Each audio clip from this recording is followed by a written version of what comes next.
Ah!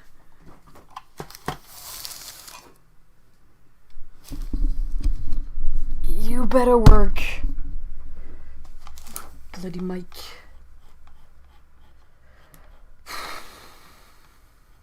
Is it working? Can you hear me?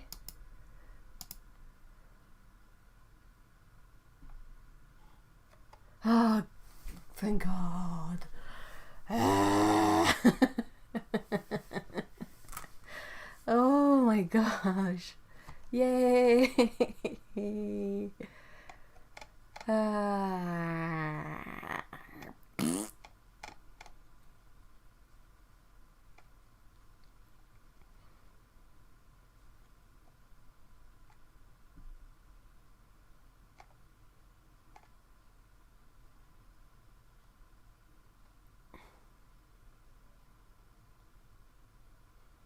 Oh, I'm glad you guys like the Volt Dragon.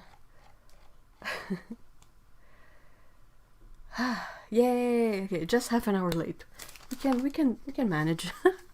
It's not like we have a plan or anything. You better work. Yeah, I was channeling RuPaul indeed. I don't know how much of a controversial figure RuPaul is, but they sure are good to come up with catchphrases. You better work.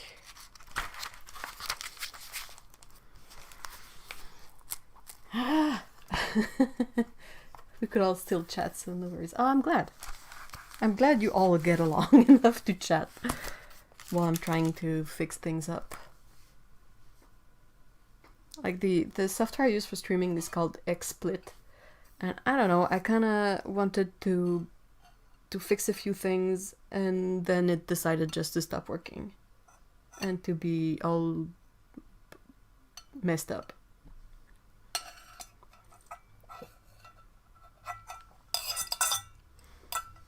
Drinking iced instant coffee. Probably the most lazy. I hope. I feel like the camera is glitching. Let me know if you see any glitches.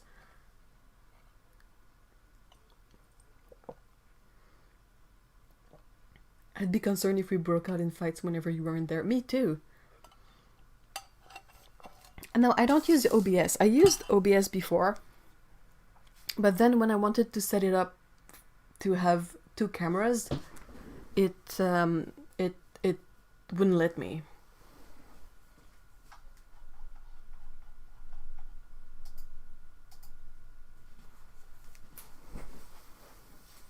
Like I couldn't have the cat cam and the other camera at the same time for absolutely no reason. Like I tried to troubleshoot it and it just wouldn't. So I use XSplit. Oops. Try not to show my previous pages of sketches because sometimes a lot of them are like copies of other artists and I feel kind of bad too. I mean, we all do it, but the thing is to me it's perfectly fine to do, but you don't showcase it. So I try. It's called XSplit Broadcaster. It's not completely free, but it's quite handy, and it works for now.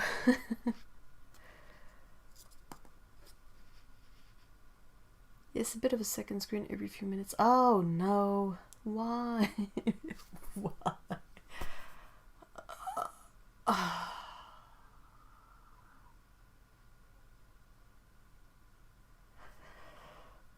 It's all going to poop. Everything. All of it.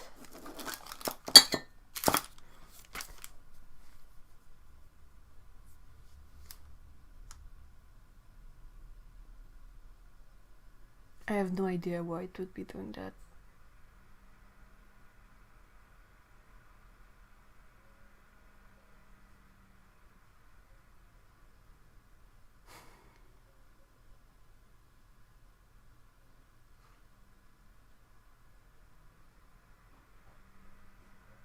maybe not showcase what you drew from other artists, but showcase them.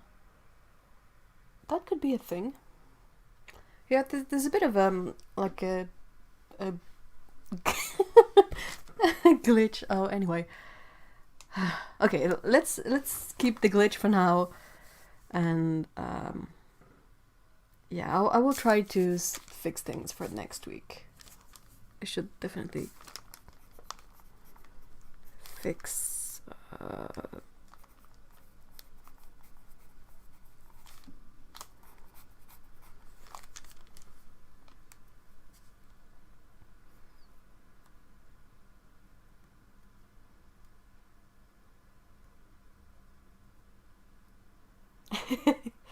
Oh, I'm glad. Yeah, I know some people like possibly have some possible light sensitivity issues, so when something glitches, it can be triggering for stuff like seizures or whatnot. So, yeah, I will completely understand if someone has to leave because it's glitchy. No worries.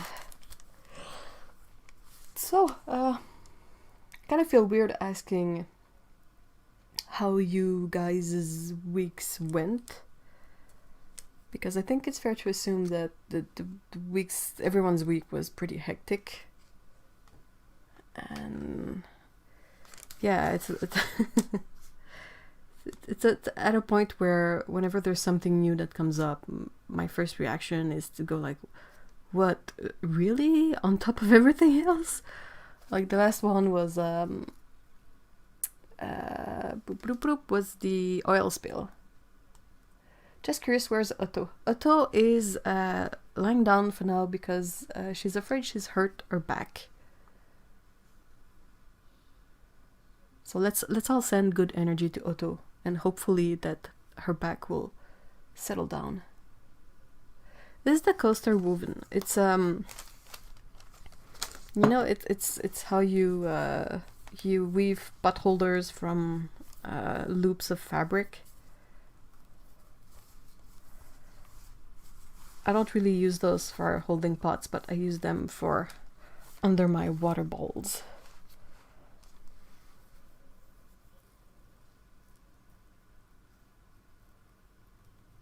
It was pretty hectic last week, I know, right? Yeah, that's it. Every now and then it's like the screen twitches. I would love it if it would tell me why it's doing that. But it doesn't. Wonder Great.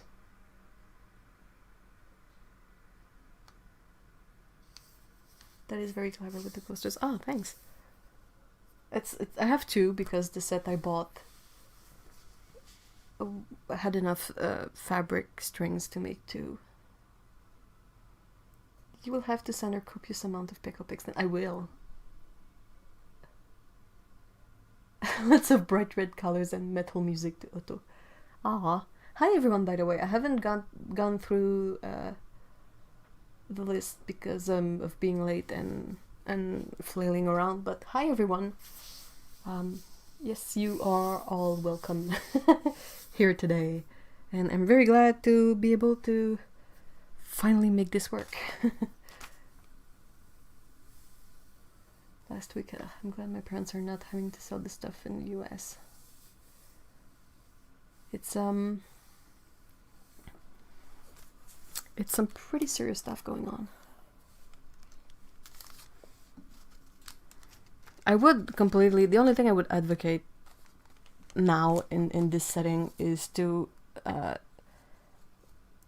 take a break from Facebook, because Facebook is like the cesspool of humanity in terms of opinions and fake news and all that BS. So if there was one thing I would really, really recommend is to ignore Facebook. I mean, there's a bunch of stuff to be said, but Misha says, I tripped this morning and tried to stiff arm catch myself against the door frame. My shoulder went crunch. Is now swelling. Oh no. Oh, that doesn't sound good. Facebook is a hellhole. It definitely is. It's absolutely insane.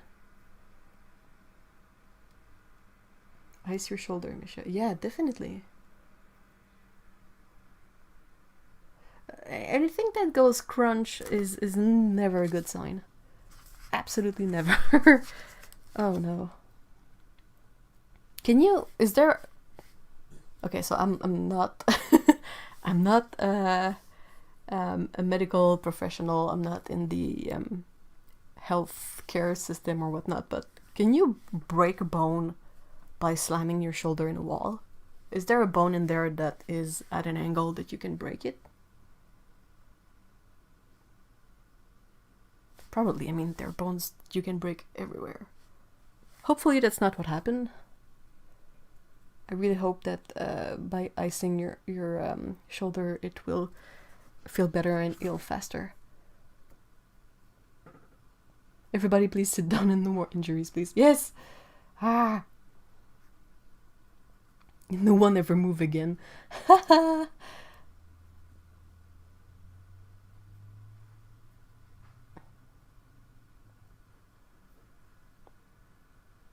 Yeah, you could. Oh. You can break your collarbone from slamming your shoulder. Ouch. Ouch. The only person I know who has ever broken their collarbone slammed into a tree. So that I can sort of picture. But yeah, you can break. But the worst you can do to your shoulder is dislocated. Okay.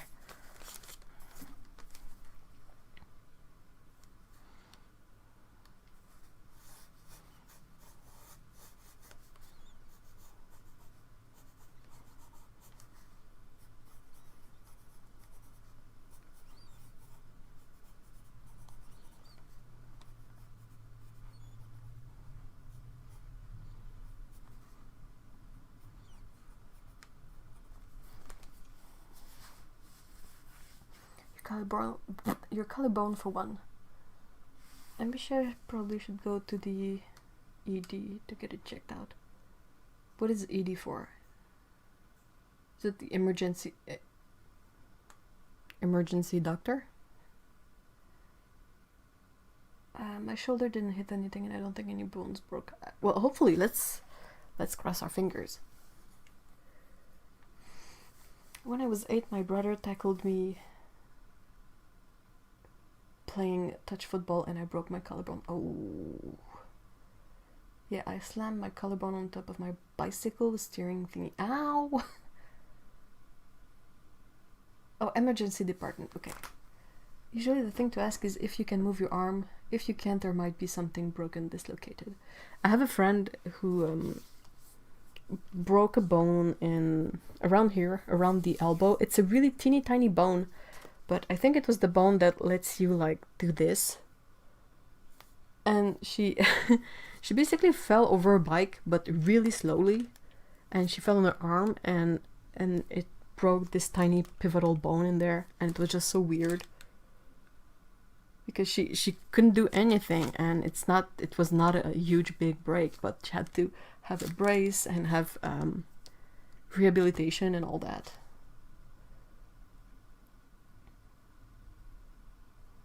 Crunching sound feeling suspicious. Well, I don't know about you guys, but I've had my muscles crunch and like parts of me that crunch, but that are not necessarily the bone. So I don't know about that. My sons both broke theirs. My collarbone isn't broken. I'm sure about that one, unless it's hairline. Hopefully it's not. Hopefully you're just gonna have a really bad blue bruise. And have a sore shoulder for a bit.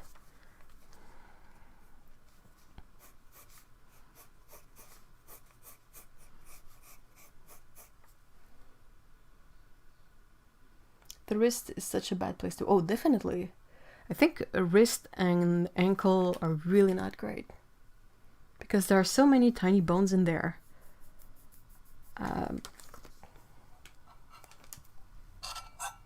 I don't think I've ever broken anything. I think I might have I think the worst injury I might have had was to the tailbone. Someone pulled the prank on me to, remove the chair before you sit. And I never saw it happen, so I went to sit down like full weight. And I felt really bad on my tailbone, and it hurt so bad. It was so painful. So you're like, my butt hurts! And yeah, I think that might have been because it hurt for a really long time. But yeah, aside from that, I've been lucky. I'm gonna touch some wood.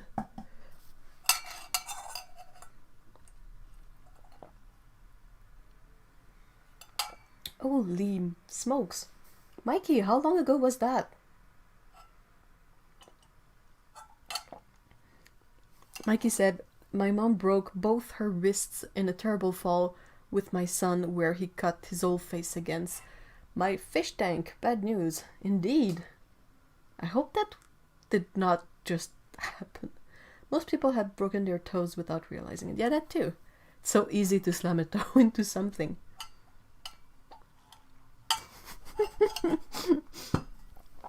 Good thing Otto isn't here. She would not do well with this dog. That's a fair point.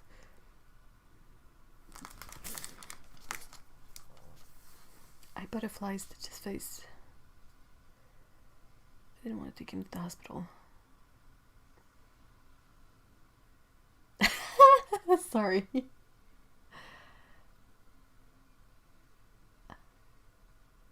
Mikey, are you one of the people who were trained as a nurse? Because I know we have quite a few in the chat, so I sometimes have a harder time remembering who who has had like training and worked as a nurse and who didn't.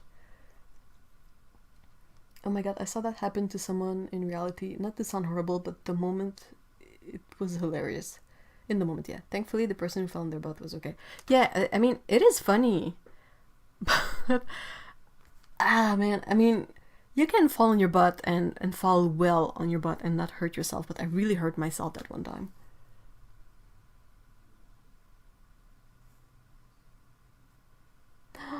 No. Ow. Susan says, oh yes, a tailbone can be really painful. And yes, mine hurt for years, going backward from a glide and didn't see the huge pit due to corrosion. Oh yeah, the screen does twitch like a new window popped up into the screen. Why though?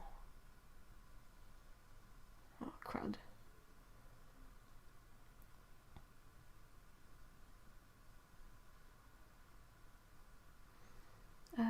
Amisha says, I'll be okay guys, there's a lot worse going on. It's a bit emblematic for this past week, screwed up and useless, if not completely. Yeah, I just saw the glitch going on.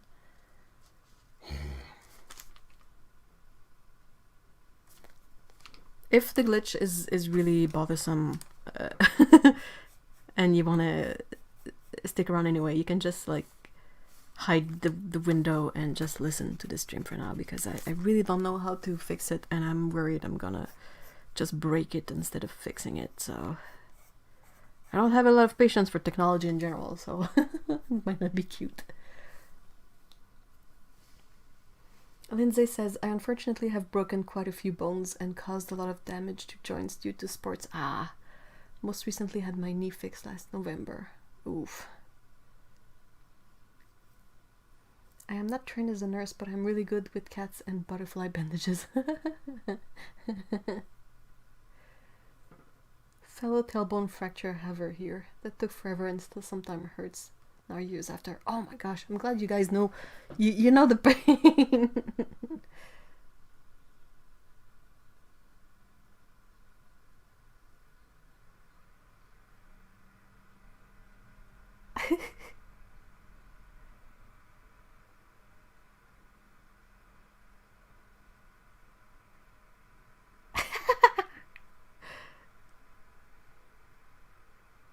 Carolyn says, I had an older relative who broke her tailbone, had part of it removed. She asked the doctors and they let her take the piece home in a jar of formaldehyde. Apropos of nothing, she was also an artist. That's really funny. Oh, what's that curious over there. Oh, that's my tailbone. Like, what? How did you end up with your tailbone? What's that story about?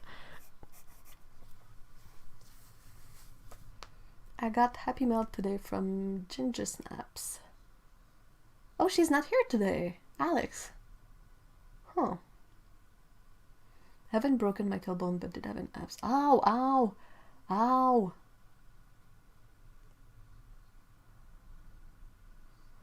I don't want to speak for everyone, but as far as my husband goes, those flashes are not fast enough to cause an episode, so don't worry too much about it. Thank you.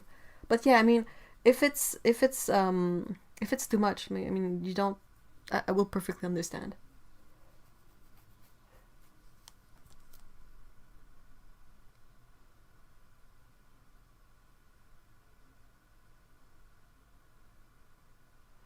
Oh my gosh, you guys, this is getting grosser. Hey, Lena. Wow, YouTube is on point. Bruises are sometimes more painful than broken bones. It really depends, I guess. Yeah. I know I have a pinched nerve in my foot, and it's like permanently pinched. It's not something that goes away. It's much lesser now, but it will flare up if I decide to do something like running, especially at this weight, at this current weight. But yeah, when I saw my doctor about it, I was like, there's this weird pain in my foot. When I squish my foot like sideways, it really hurts. And he sort of found out what it was immediately, and I was like, whoa, dude, you're awesome. And yeah, basically all I can do is get possibly an insole made. And I was like,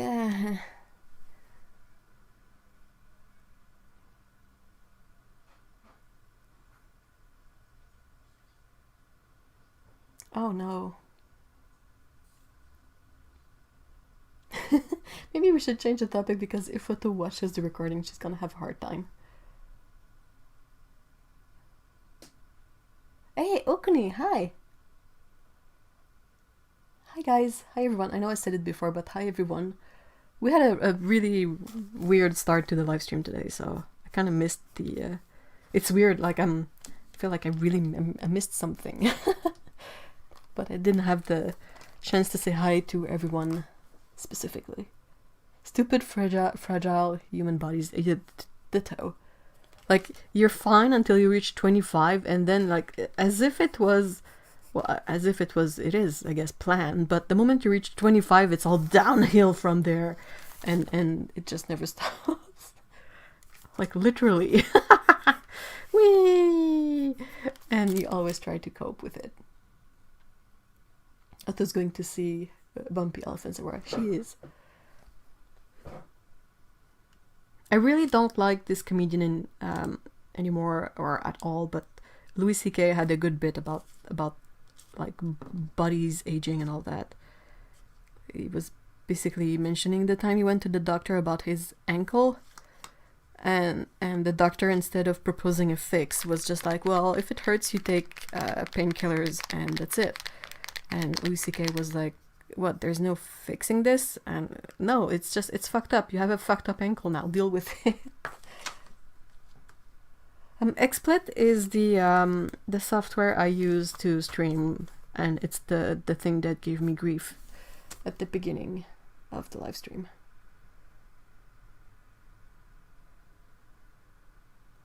I got lucky, then I started going downhill at 26. Oh, you got an extra year of Yeah, you can't take painkillers all the time. That's the thing. But yeah, I mean, all right, what else? It's kind of difficult to find really happy topics right now, because everything that sort of floats on top of our collective consciousness is the really intense stuff that's going on right now. So it's really difficult to be like, okay, what did I see in the news recently that was good? And it's like blank. Nothing. And I'm like, oh,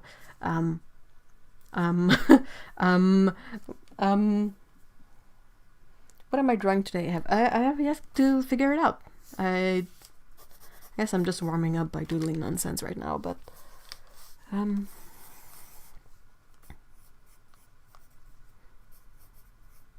That's a cat. Always cats. We saw another neighborhood cat this morning. She's a recent addition to the neighborhood. And we couldn't notice it before because we would only see her like in a blur. She was either fighting, the one time we saw her fighting the tortie, the neighborhood tortie, not Scout, but the one that goes outside. And the other time she like crossed the street and she was in the shade, really hard to see well, but she sat in front of the window this morning and we could see that she's a long-haired tortie as well. Like a really, really dark gray tortie with a few spots of color. And I was like, oh no, it's War of the Torties.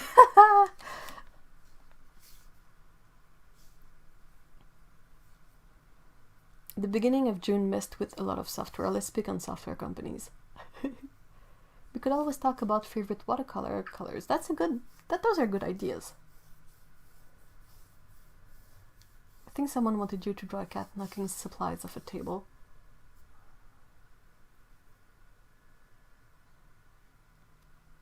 A cat with down her harpoon. What is everyone drawing? That's a good question. Hey, on horseback, hi. Yes, that is for sure an inexhaustible subject here. Yeah, I agree. Favorite colors is something we cannot really get to the end of. I do have some Daniel Smith tubes at last. I'm trying forest green right now. Isn't that from Sennelier, though?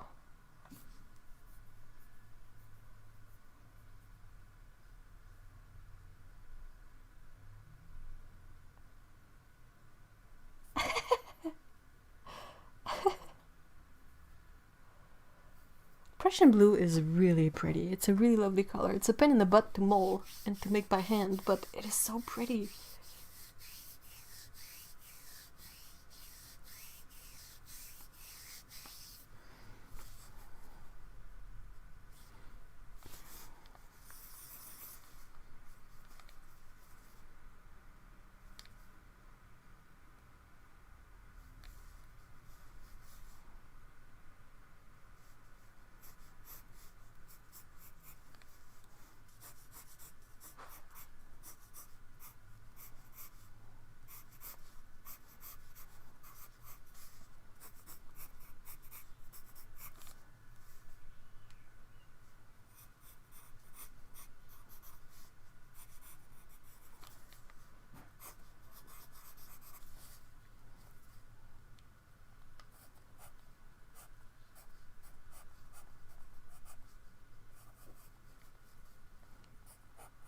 There.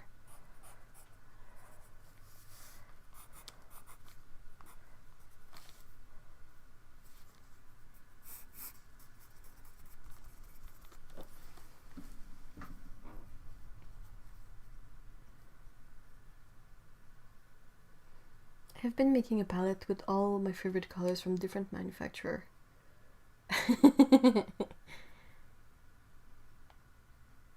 Hey Jill, hi! Abstract paintings. Yeah, it's a good time to do abstract paintings because you get the feel-good vibes from playing with paint, but you don't have to break your brain trying to find a subject.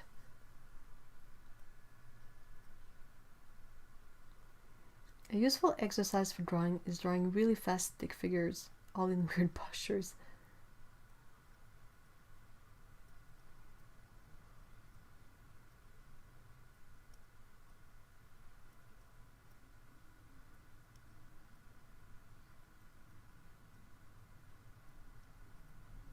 I know people are all cold shoulders on Turner, but I like their cobalt turquoise.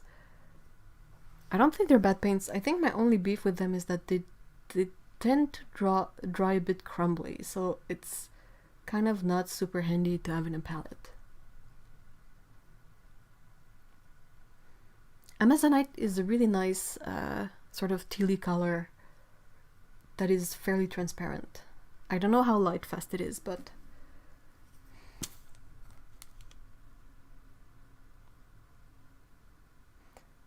I think a thing that has really helped me get better and quicker at drawing was just to first I got to a point where I decided to use up some ink pens that I had. So I was sketching in ink in a certain sketchbook, and I was just trying to go fast and to be like as straight to the point as I could and to fill pages. So basically I would say, oh, okay, let's try to, I want to draw someone with the expression of surprise. So I'm like, okay, so just like a head, and the eyes are usually very wide when someone is surprised. So you test things out, and you can see quickly like, oh, is this working? Say you do a mouth that doesn't work. Well, you can just quickly start another one after that and try something different. The eyes did work. Like, what about the eyebrow? And it doesn't have to be fancy, because this is a bit like shorthand. Like, it should be a quick way to draw that you can see this afterwards and use that as a sort of a reminder of what you need to pay attention for when you draw the actual thing.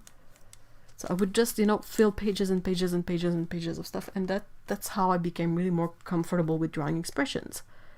Because it was just about trying. I didn't need like photo reference. I was not trying to be accurate. I was just trying to put a bunch of lines there that would serve as a vehicle for a certain expression or certain mood or whatnot. Have you ever drawn cats at the beach? I've done a fair amount of cats at the beach. Yes, it's a fun topic.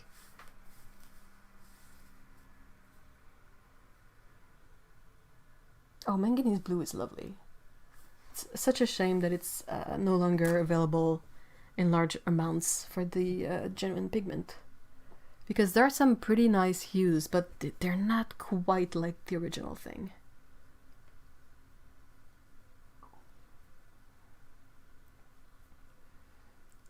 Susan says, yes, going fast is important. I use a cheap sketchbook from IKEA. They're surprisingly good. Huh. It even takes a watercolor wash, and they are soon bound. Oh, I'll have to check that out. Ooh. But yeah, it was a craft sketchbook from the local chain. Like, I got it on sale for like, I don't remember, but it was like a letter size, good amount of pages, and I would just draw like on both sides of the page just to go through as many motions as I can. I took a class quite some time ago about storyboarding, and in storyboard you have to draw fast anyway. And the teacher was like, you draw fast and you try to draw well, but it's more important to draw fast. So when you feel like you've reached sort of instead of growing, you've reached like a plateau, well, you try to draw faster. And it's not going to be cute in the beginning, but the more you do it, the better it's going to, better it's going to look. So yeah. 30-second sketches in live drawing class help so much. Yeah, that too. I would hate when they would go like, okay, this pose is 5 minutes. Anything 5 minutes and above, I was like, like I don't have any reference right now, but let's say you just you block down the shapes you need. I don't have any ref, so this is probably going to be pretty nonsensical, but let's just pretend that I have a reference for this. So you block down the shapes that you need, and you just try to make it, to focus on making the shapes as interesting as possible and as like proportionate or whatnot. But it's more about the whole thing. And like after a few minutes I would be done. Like I would be like, I've learned everything I wanted to learn from this pose, and there would still be like a zillion minutes left. So my pages then would be like, oh, I'm gonna draw the thumb. Oh, I drew the thumb, blah blah blah, and like this is, I would get bored so quickly. Oh no. Yes, just 3 brands around where I live. Daniel Smith, Winsor Newton, and M. Graham. Well, that's some good choice. M. Graham is a really, really nice paint.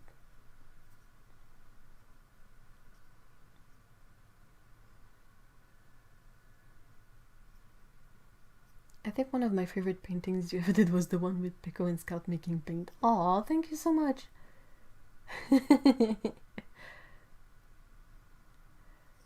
Oh no, why? No, don't go to sleep on me, you lousy computer. I hope I can soon sign up for croquis class. I was planning to go this spring. You have the croquis cafe on YouTube too, that probably has poses and videos that you can sketch from the comfort of your home. It's not the same as a live session, but still better than nothing, I guess.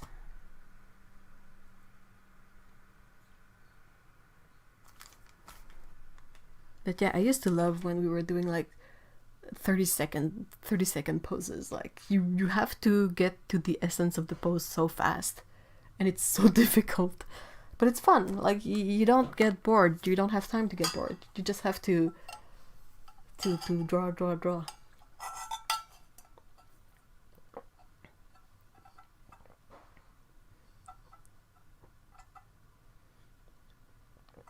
I've been using drawing to rehab after tearing 10 nerves in my wrist. Oof. I got some old crummy sketchbooks for $3 USD each and filled them with fast drawings. It really works. Yeah. It's a thing that my my life drawing teacher would also say. Like, if you just want a big part of drawing is just having the muscle memory of it. So it would be like you take any page of like you buy a big newsprint, like newspaper paper pad that costs like a couple of bucks, and the exercise is to draw like parallel lines, and you try to draw them as quickly as you can and to keep them parallel, and to do the same with concentric circles, or to try to draw a nice circle, not a stupid oval like this. And it's basically just trying to get your arm muscles to really hone in on this. Oh, stretching is good too.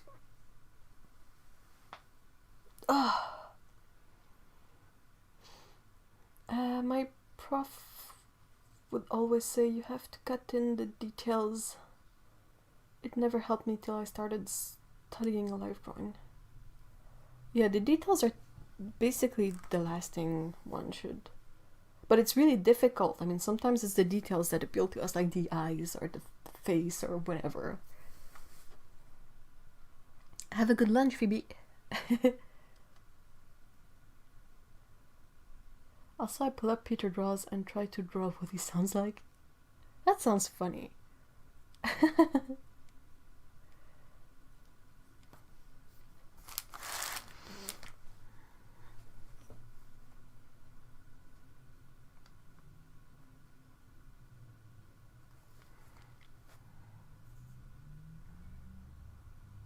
Do you happen to have tips on drawing comics?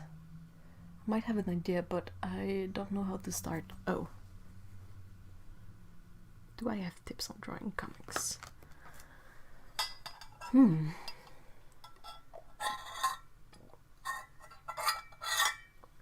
My muscle memories hurt my drawings. All the memories are of how to do it wrong. Aww.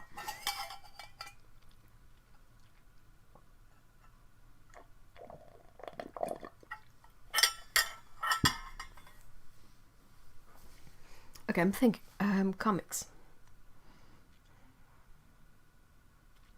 Because the thing is I know I work on a comic, but I don't do the final art for it. So my tips are, I don't know how useful they would be.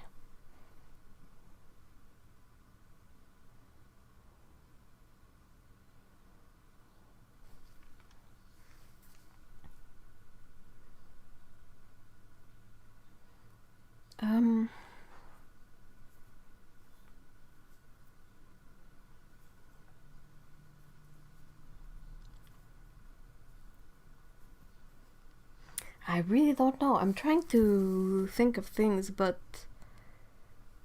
I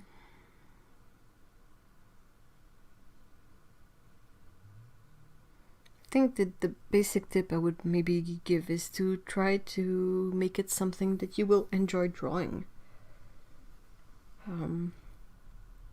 Especially if it's the first one. Like, if you don't enjoy drawing buildings, don't set this in a big city. You know what I mean? And I would maybe also say don't hesitate to thumbnail. And thumbnails don't have to look good. I don't know if you've seen thumbnails or really rough pages for mangas and things like that, but it is beyond rough. Like, you will have a page. Let's say this is for a manga because it tends to have a tiny bit less panels, per page. But you will basically have something like, and you will have like it's like basically above like stick figures. It's really basic stuff, and you have the bubbles and so yeah, don't hesitate to sketch things out. And also perhaps if you do like a first bunch of what's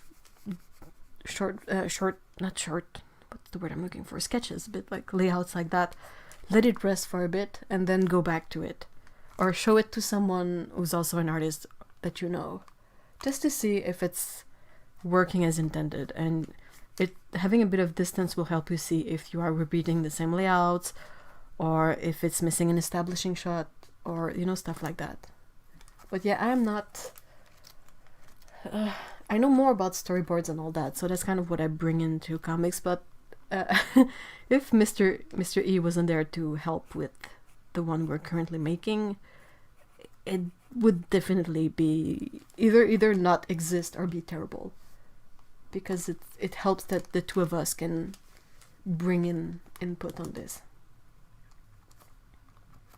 I'm so bad at drawing, I need to improve. I'm gonna try really hard with Inktober this year. Well, why not start now? Why wait for Inktober? Just try to draw every day, regardless of what it is. And try to draw fast, even if it's ugly. Like, that's not the point. If you want to get better at drawing, there's nothing that will beat practice. There's not a challenge in the world that will make as much as a difference as practicing a lot. Basically, challenges are about practicing because they try to make you draw every day, but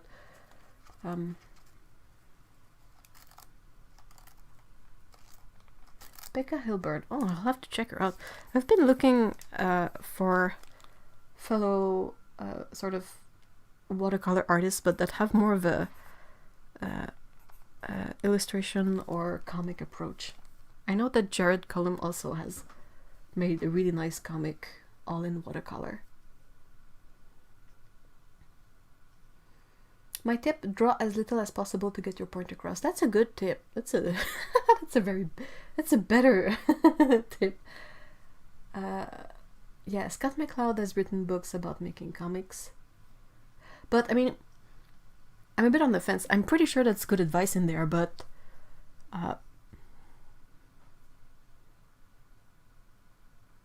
like, all the advice in the world won't matter if you don't start on a comic anyway. So if you decide you want to do a comic,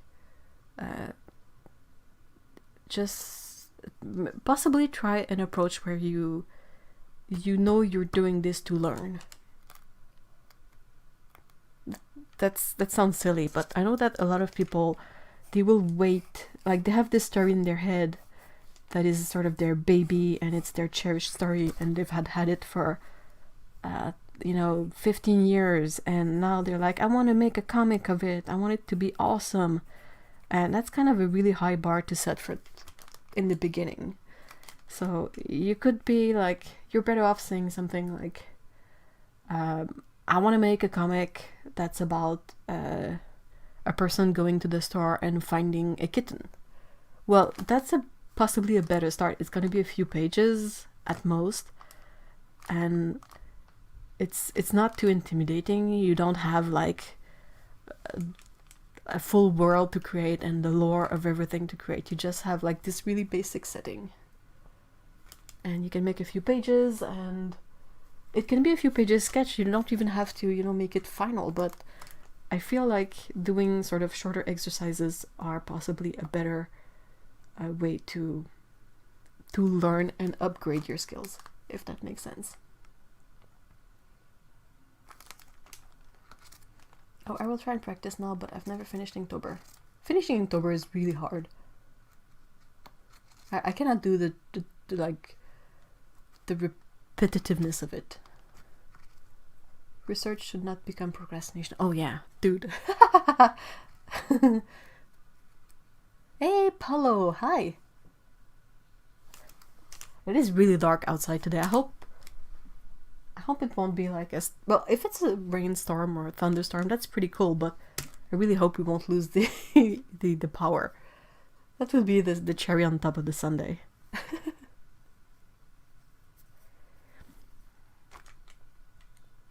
Another thing you can do with comics is you can study comics you like. Say you open a comic you like and you just quickly sketch in the pages you see just to get the hang of it. That's another exercise that can be fun. Go away. I keep sketching this nonsense, but it's...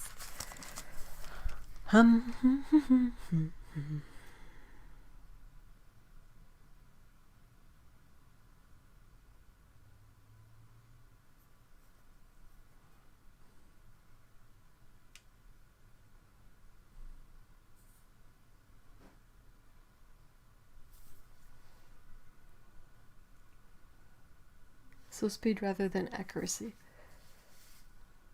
In my opinion, yes. Of course, if you want to be like, if your passion is to become a botanical painter, then speed is not important and accuracy would be what you do. But there's still something to be gained from being speedy as much as possible. Like to try and do a lot of work.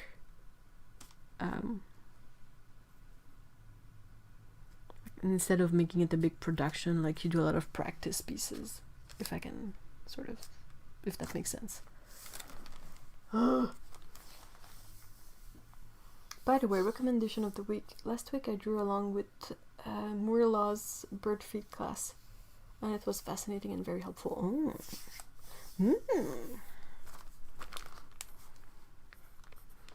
It's John Muir.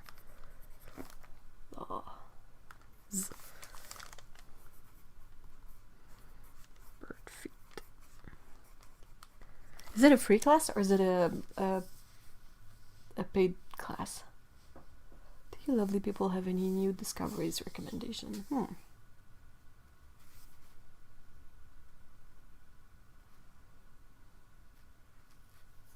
I want to improve my drawing for my illustration stuff. Okay, well, then I would suggest trying to speed things up so that your brain doesn't stay stuck on details.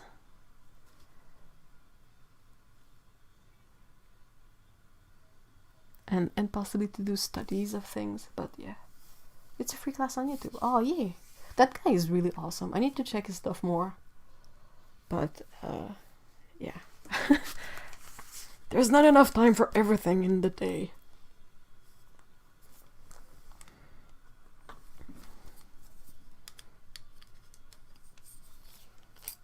I just got his book on nature art journaling. Oh man, that sounds great. Do you guys fall into this sort of trap to think everything is awesome?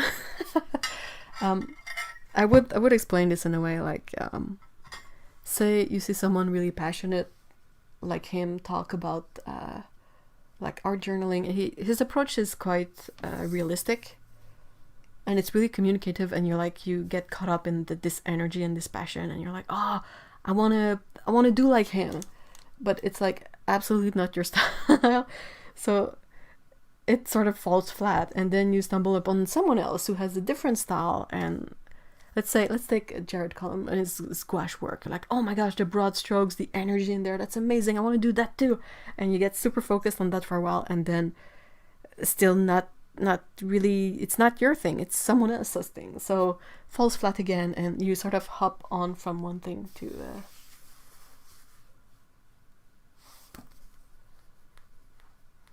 you hop from one passion to the other.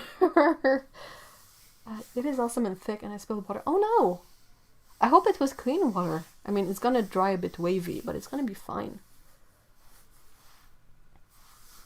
Hello, Takabu. Hello, Luna. Hi, guys.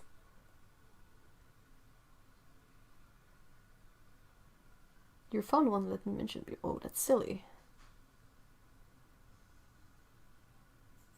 Studies of things upside down. Oh, that's so tricky. Yes, it's a whole thing, but I feel like I gain XP over that. That's a nice way to put it. I try to... Oh, it's in the next sort of podcast episode I recorded, but haven't edited yet. But I really try to sort things in two categories. The stuff that I enjoy looking at and I think is really pretty, and the stuff that I kind of want to bring some of it into my own work. Because it's separate categories, but sometimes the reaction I will have to either is going to be the same. Yes, that is how I've learned watercolor, almost entirely through watching YouTube. That's awesome. Isn't that the exploration part of being an artist? I think it depends on the person. For me, personally, it's not exactly exploration as being overwhelmed and sort of getting nowhere. Like, I don't have enough focus to be able to go somewhere regardless. I feel like instead of going one way, I'm just always splitting into new branches, but I'm not getting any further along, you know.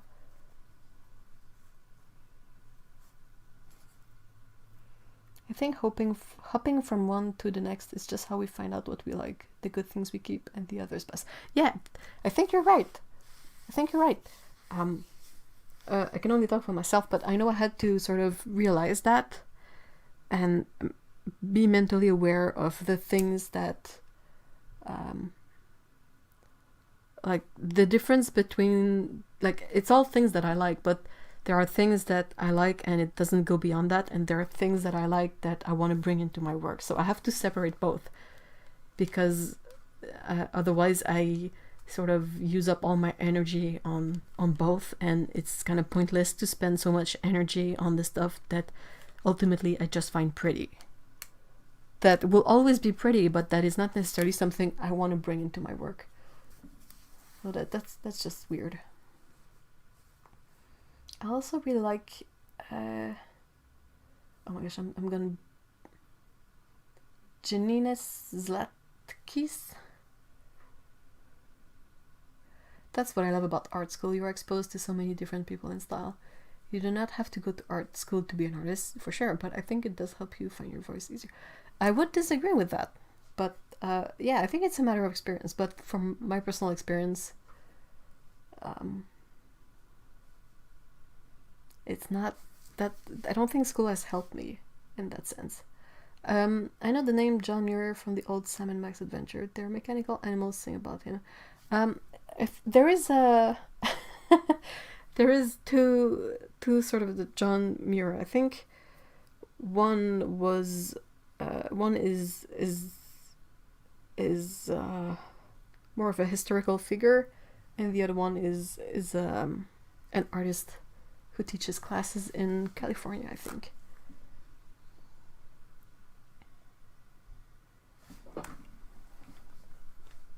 I like people who talk to you about art and thinking, the intersection of technical skills and expressive work. Oh, that's a tough.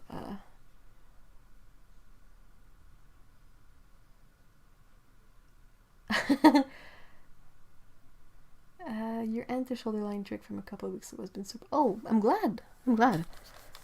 It's a fairly useful tip.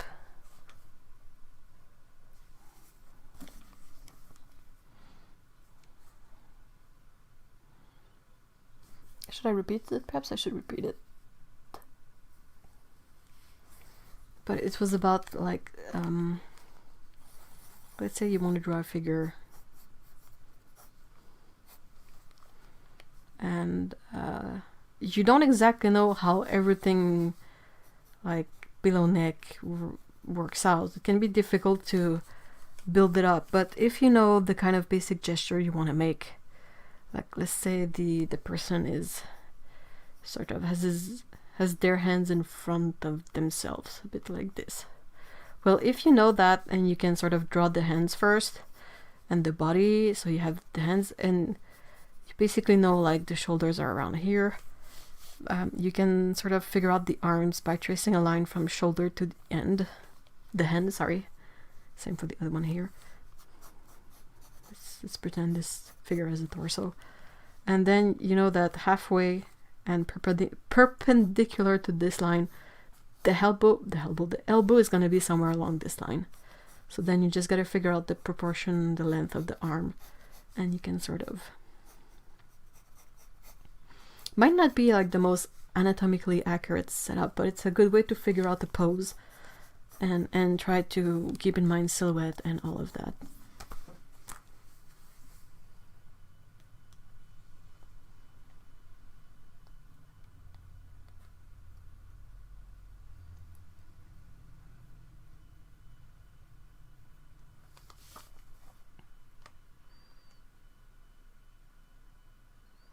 Sometimes it's really not helpful to start a drawing with the head, so yeah. I saw that glitch. I just saw the glitch.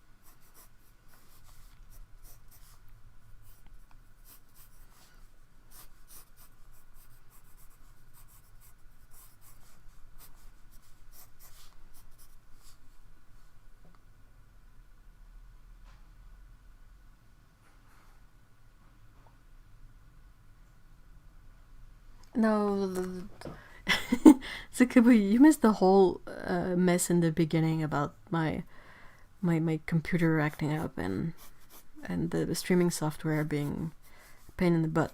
But the glitch is on my end. The glitching is getting worse. Darn it! Ah, why?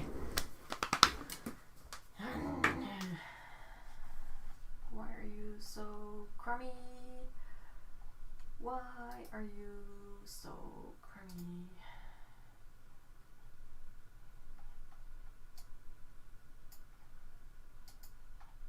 What's happening?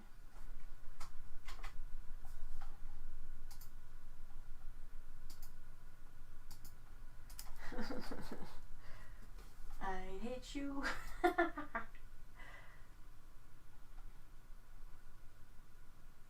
Oh, it is so bad. Why is it so bad today?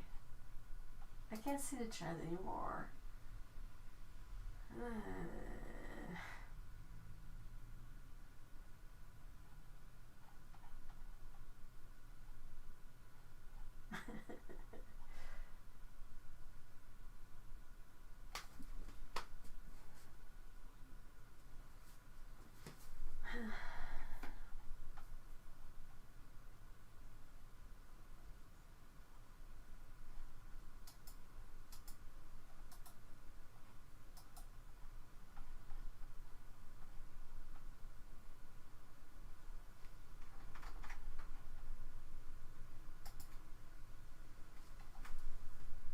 Chat is back.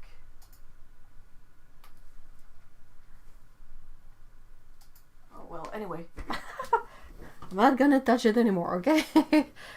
Let's keep it like that. Sorry about the glitch, but it's definitely acting up today.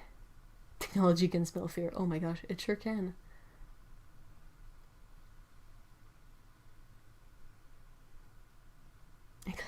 I switched from my tablet to my phone. At least the twitching is smaller.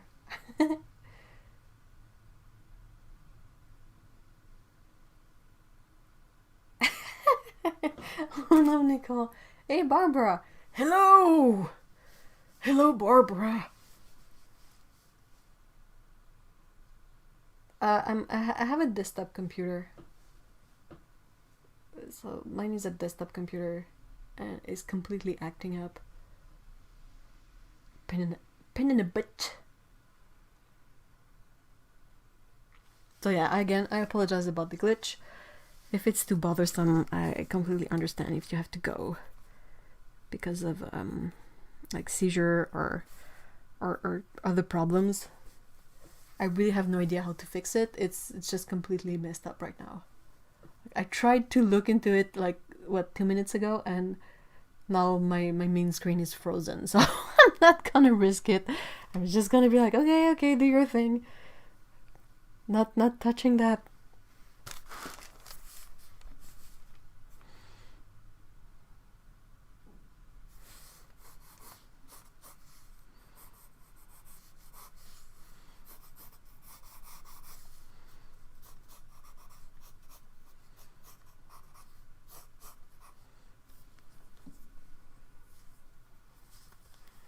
I was in tier 3 tech support for years, so for everything from the internet to cell phones. Yes, it can smell fair, but it's a bluff. Just turn everything off for 10 seconds and on again. That's a fair point. That's a very fair point. That's probably what I will do later on.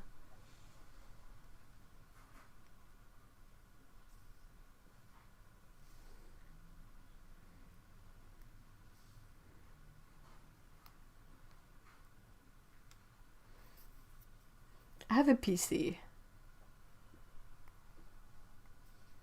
I've been running into a bunch of issues with it. I don't know what it is, and I'm just... I think I've reached the age where I'm just jaded and I'm like, ugh. I should not do that. I should try and keep up with technology a bit better.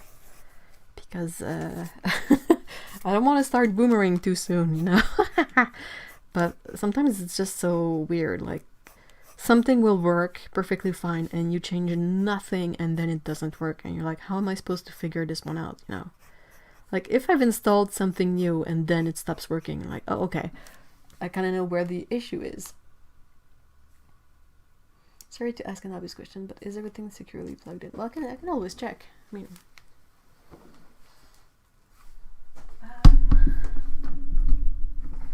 is that the proper camera? Yes, it is. Okay.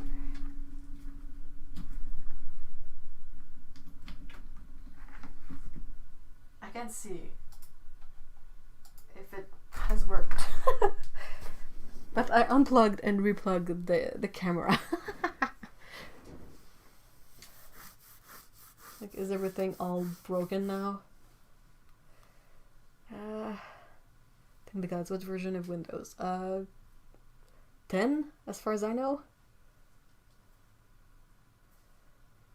It's dangerous to give up on technology too early. I once read an interview with a 104-year-old woman, and she said she never learned to handle a PC right because she thought she didn't need.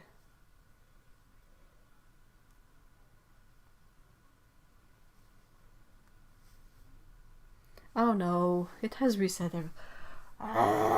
Okay, be right back. Hold on, let's... Technology hates me. What's up with you?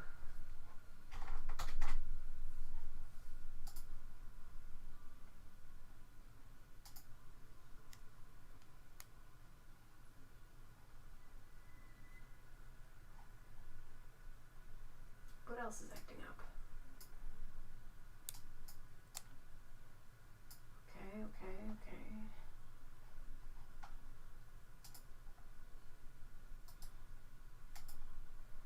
You go.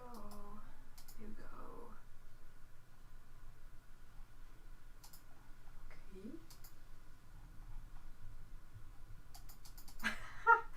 What is going on? It's so broken, you guys.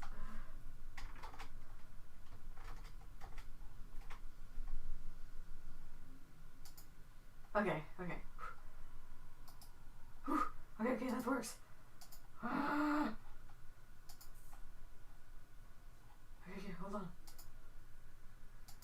exposure. The white balance. Fixing the exposure.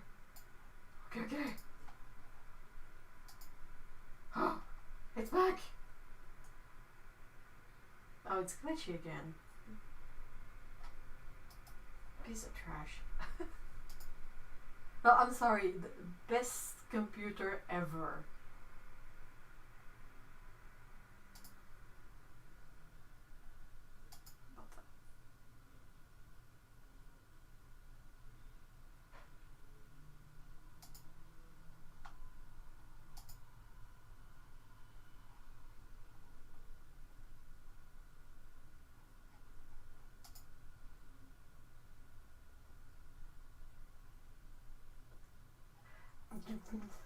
Freaking Garbaggio. It's just, it's, the thing is that I don't know why, but my camera has decided to glitch. And I don't know why. And it's annoying.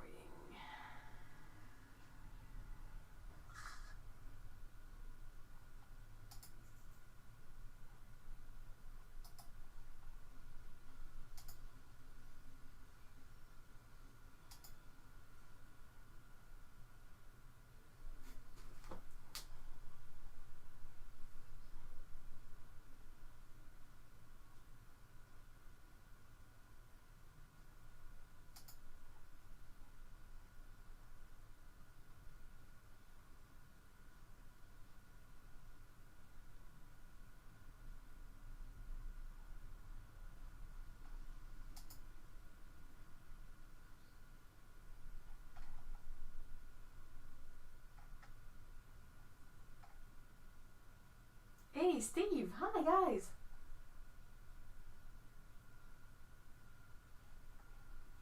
Wow, we've been missing out on a lot of fun stuff in the chat. Well, anyway, okay, at least it's working. If I can bring the chat back into this tablet screen, I should be fine. Okay, it's back.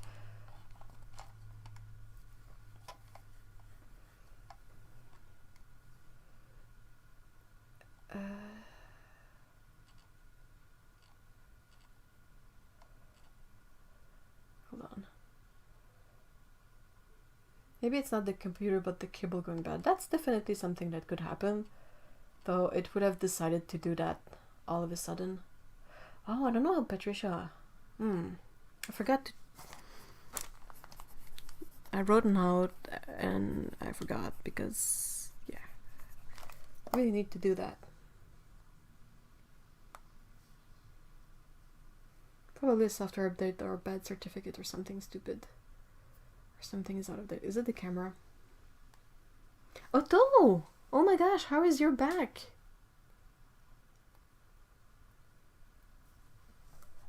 So, I saw that Steve was here and Brian. So hi guys. Sorry if you you're coming into the most technology broken stream in a while. Ah.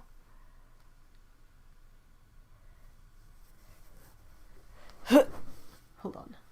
I have missed Ev's little omen exasperated words. It would definitely do that all of a sudden. Okay, so check cables. Then check for updates. I will look into that after though.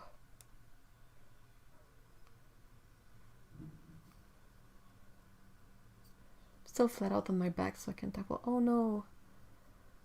Oh my gosh, how did that happen, Otto? I really hope you can see some help for it soon.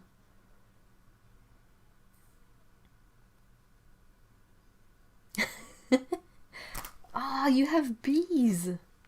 Steve, that's so cool. I don't smoke them, I just spray them with sugar water to calm them. I didn't know that would calm them.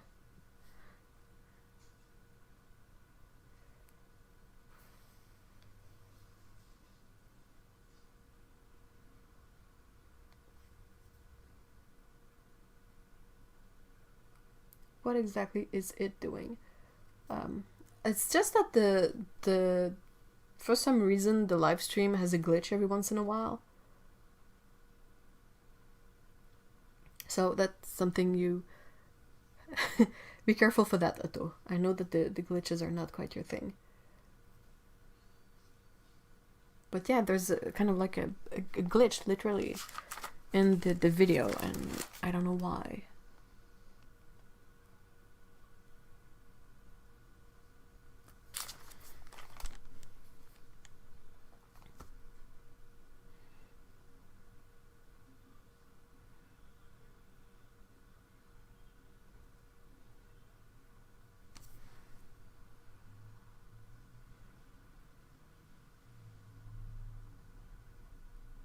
Yeah, we started half an hour late because of the streaming software went completely bonkers on me.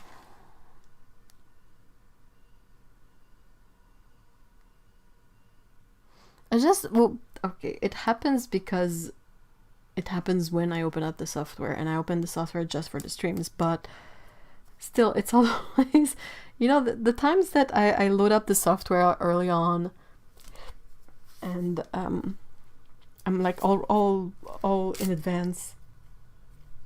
I never run into issues then. It's always when I'm like, oh, the stream is starting in like 5 minutes. I'll boot things up, and suddenly issues. Everything is always blue when I boot it up. I have to manually switch it to adjust the white balance.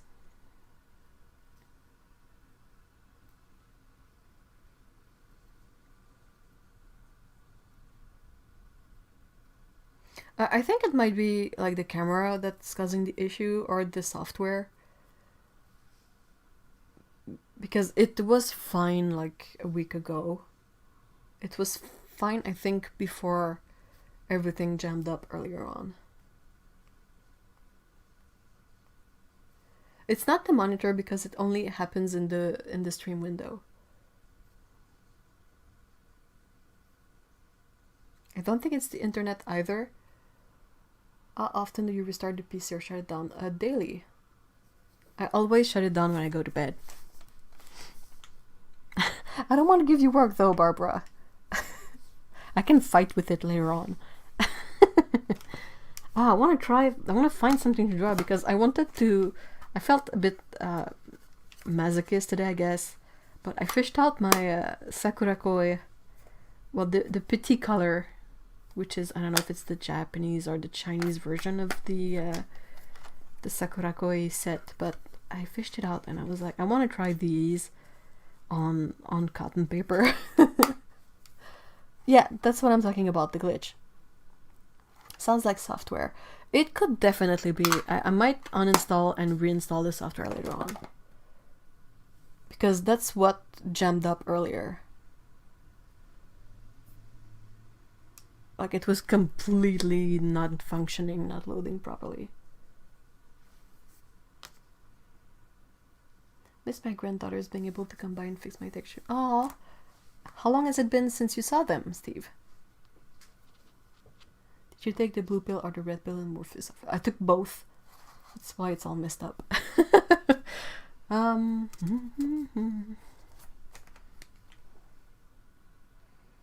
tried koi on cotton and it still kind of sucked. Oh no! Spoiler alert! Spoiler alert! Made me draw an Animal Crossing character glitching. I was really bummed out earlier. Like, you know, in Animal Crossing, you basically, in the latest one, you have an island, and you basically gather up villagers on your island progressively, and you can have 10 villagers on there. And the villagers are picked at random from a pool of like 300-400 possible villagers. And yeah, and out of the 300-400s, there's a good 90% of them that are just really stupid looking. Like really, really derpy. And I keep on getting those. And the thing is you can sort of kick villagers out by ignoring them. They will be like, oh, I feel like I need to move on, and you're like, yes, do move on. And I'm trying to kick out the villagers I don't like, and instead of that working, it's the villagers that I like that want to leave. And I'm like, no. No. Video card. What's the NIC?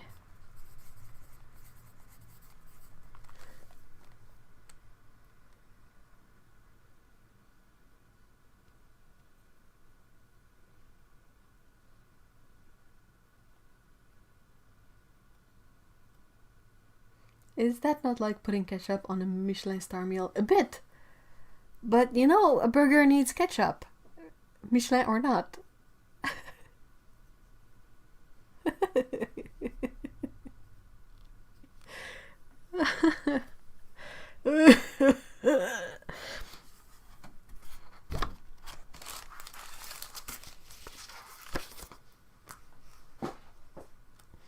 Not gonna use the Palomino Blackwing on the cotton paper though, because it network interface controller.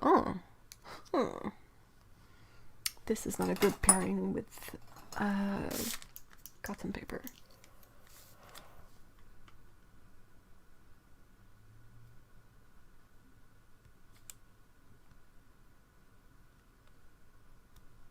It turns itself off sometimes. Huh. Though, if it was off, I wouldn't be able to go on the internet, I guess.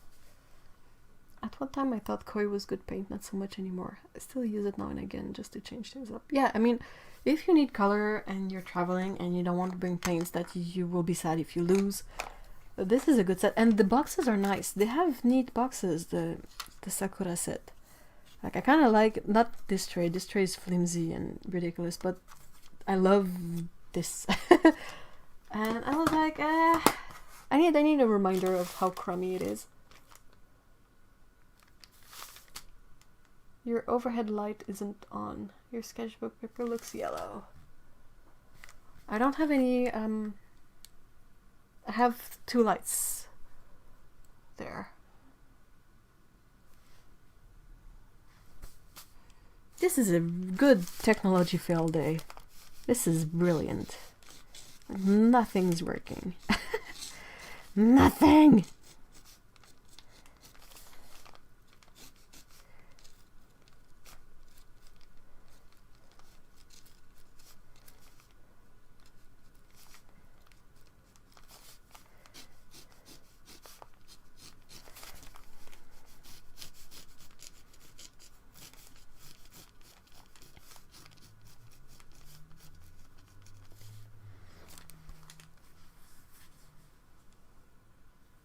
I think Koi is a set everyone is kicking around that is hidden imposed beginner buy, definitely.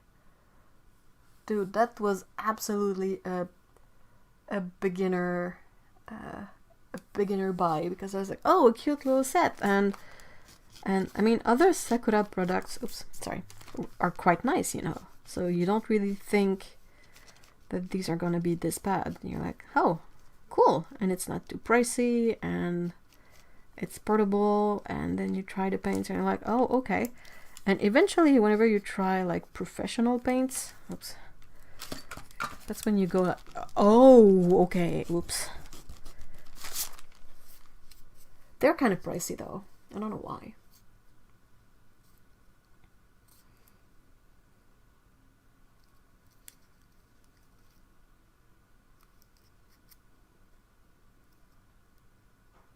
Enable, disable. I've not been able to work for years, so they've probably improved that stuff, but disabling and re-enabling it fixes. Yeah, that's what I'm gonna try. I rebooted earlier, and that's how I was able to just stream anyway. But yeah, I will definitely like install stuff and check out the cameras and all of that later on, because it's just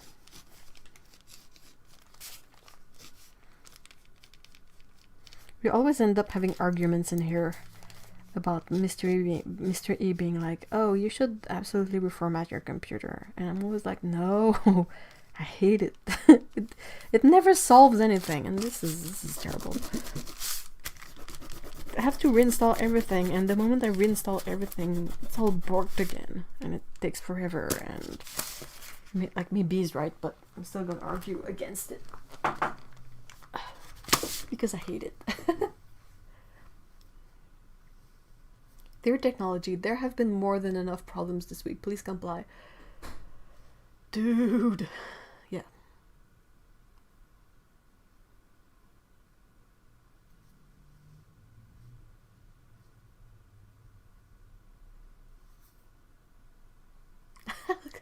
If you still have trouble after you uninstall and reinstall, let me know on Instagram. Oh. Yeah, I will. I will definitely try to fix, because I feel like I need to learn this stuff. I must not let technology get too ahead of me. It's already bad, but yeah. It doesn't solve when you don't do that. When you got up the last time? I think it's just because I haven't fixed the exposure.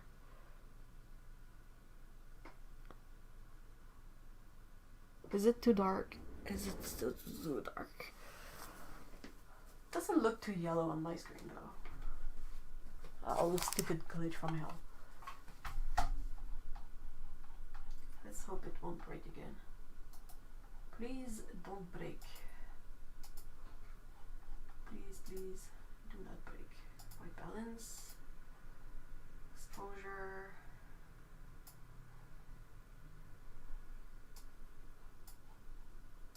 Maybe it's just because it got downcast here, and the light from outside is not exactly there anymore. But yeah.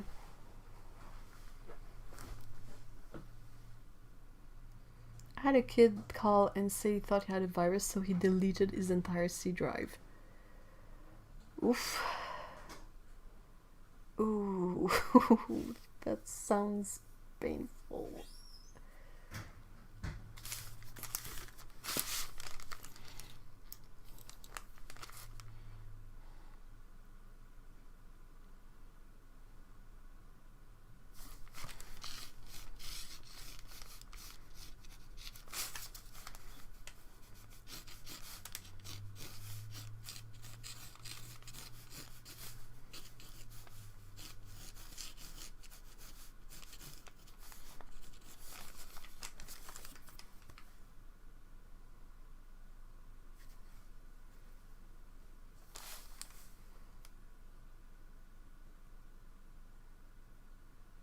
Dude, hands are so difficult to draw. Ah.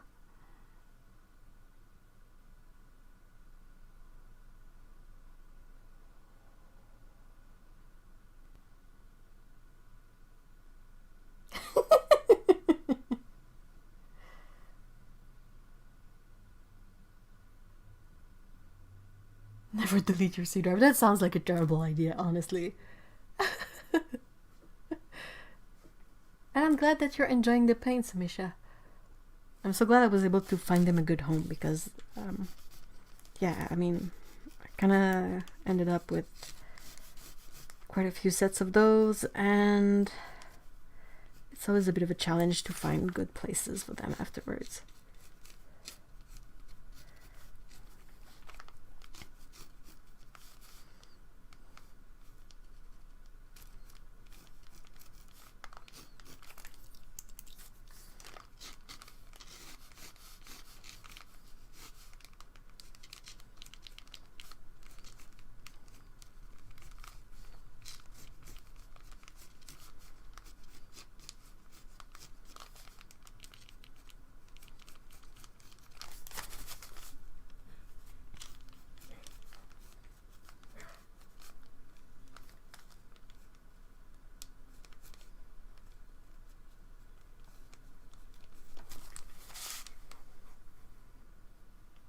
Hey Annette, hi!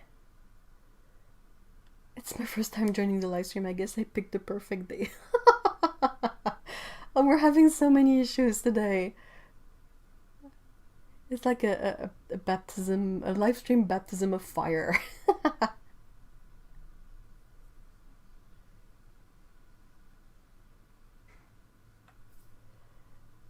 What games beside Animal Crossing would be good for a beginner? If it's on the Switch, you have all the Nintendo games that are usually very beginner friendly. Like all the Mario stuff, Mario Kart, the platformers, the Mario game themselves. Like these are games that are meant for you know, family, kids and stuff, so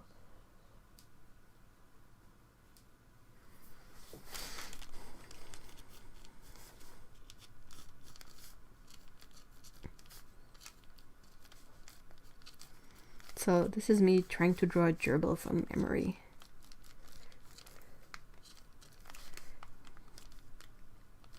Might not be quite accurate.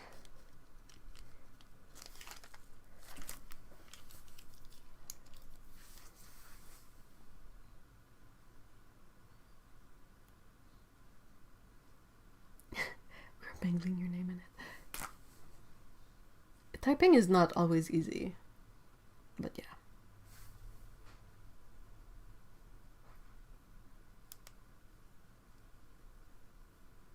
You thought yourself thus as a kid. Oh my gosh.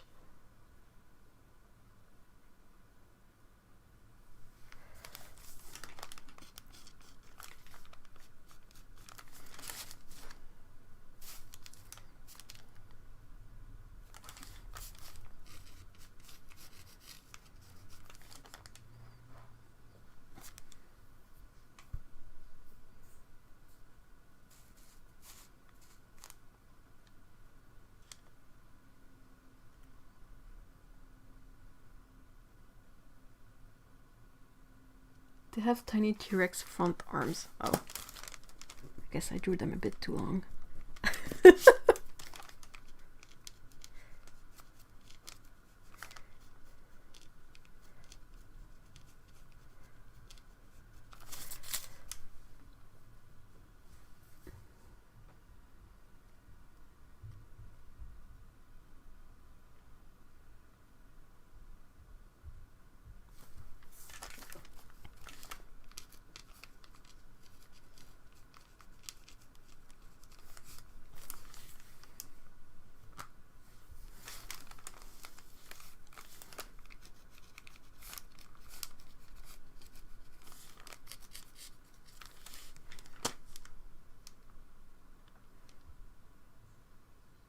Gerbils are more adorable squirrels with little arms and no tail. The gerbils have tails. They have kind of like chunky rat tails with a floof at the end.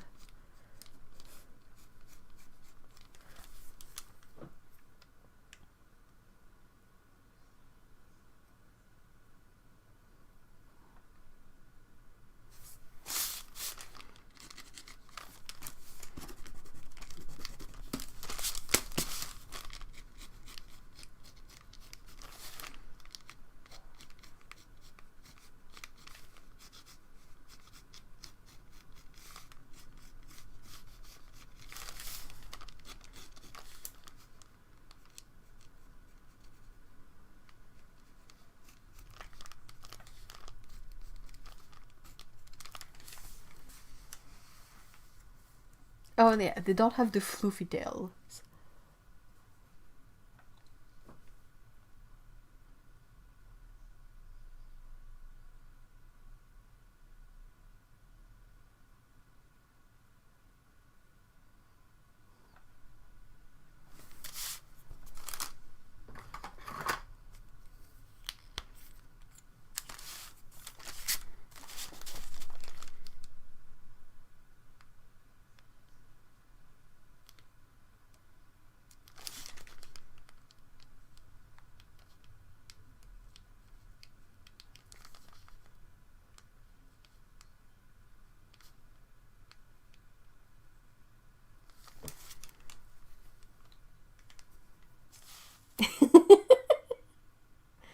I'm so old too. To anyone with cats, how do you keep the cat hair out of your paints? We have 2 black rescue cats that don't get boundaries. Find a cover for your palette, honestly. like any kind of container or surface that you can put on top of your pans. You're always gonna have hair in the paints, though. That's not like something that can be because I mean cat hair is everywhere, like it or not.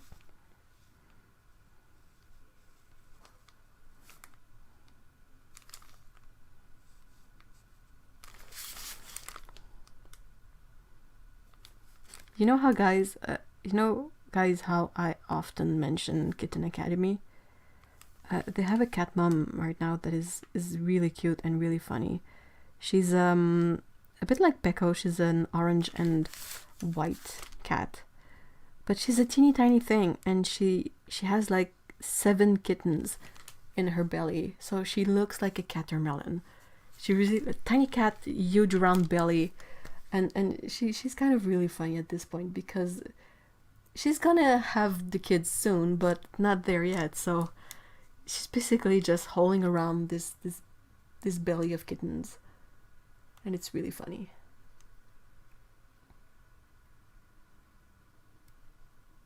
Is that it? Was that the blip? Possible. We call cat hair texture on these streams.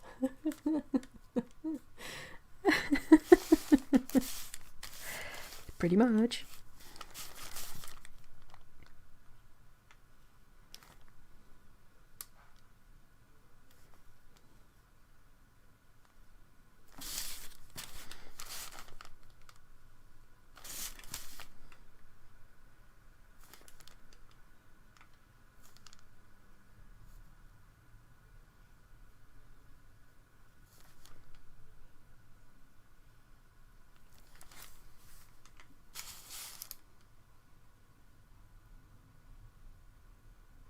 Do your cable, don't unplug it, but push it in at each end. Is your camera? Yeah, it's a webcam. Hold on. Brum, brum, brum, brum.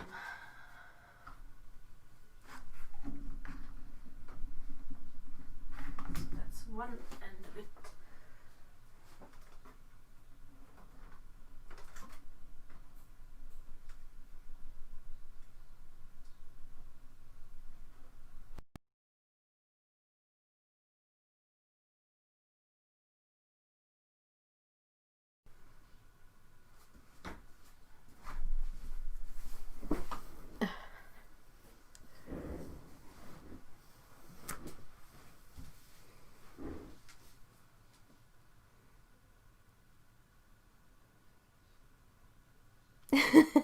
Nah, Peko cannot have babies. She's been fixed.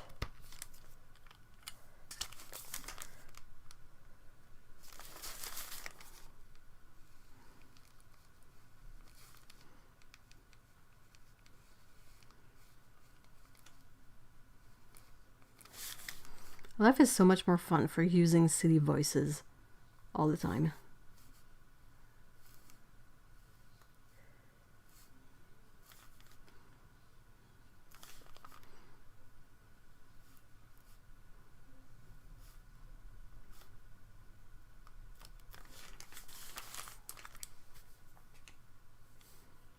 It's probably just loose.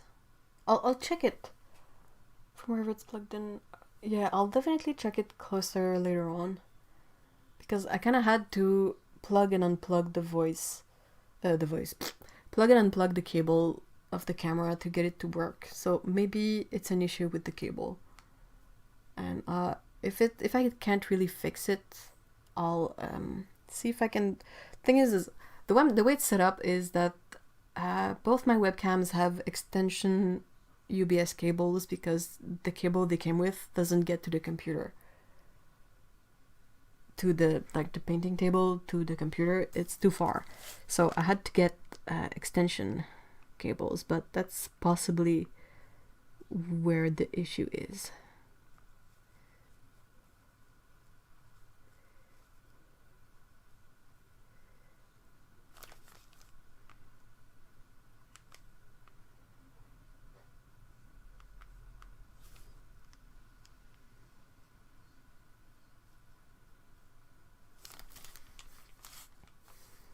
F sounds like my grandpa.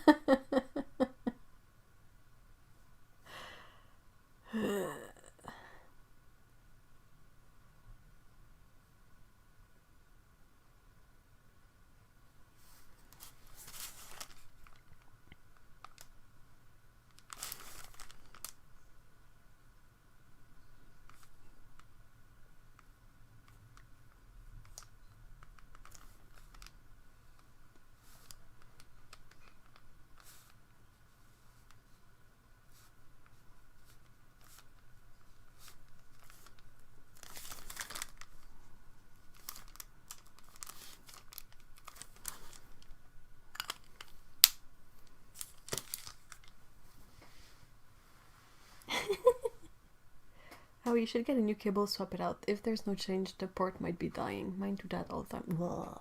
What do you do when your computer port is dying?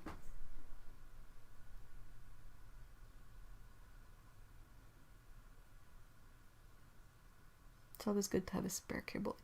Yeah, fair point. I think most of the things I use are on extension cords. The cameras have extension USBs. My headset has an extension too. It always ends up getting caught up in my chair wheels, but you know, I need this group to troubleshoot my tech. Well, shout out to Barbara for helping out with the tech problems.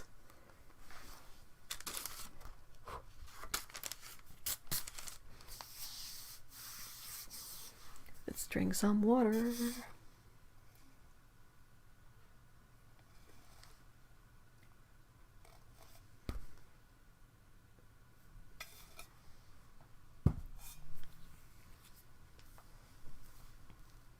I had to get brain fart. There are these. Do you have a USB hub? Or do you... How did you fix it? Also, double-walled metal containers are the best thing ever for summer. Because you can put some really, really cold water in there and it doesn't make like condensation on the outside. And it keeps the water really cold. It's like 3 or 4 USB ports in one stick that plugs into a USB. To replace your USB ports when they crap out. You better hope that one plug doesn't crap out. Oh, it's a hub. It's a hub. Dry. Well, I could, since this is a sheet that we're sacrificing to the gods of the Sakura Koi paints, I could paint a few swatches on the side to check things out. Hub. Oh, it's okay. It's perfectly fine. I mean, it's a weird word.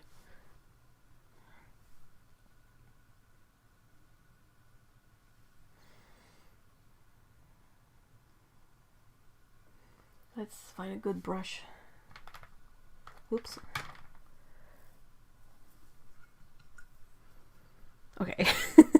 Let's watch these. Except the white. I mean, white. It's silly paint.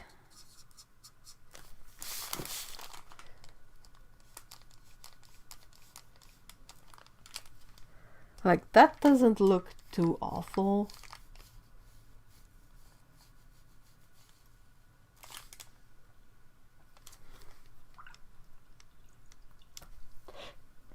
Sorry.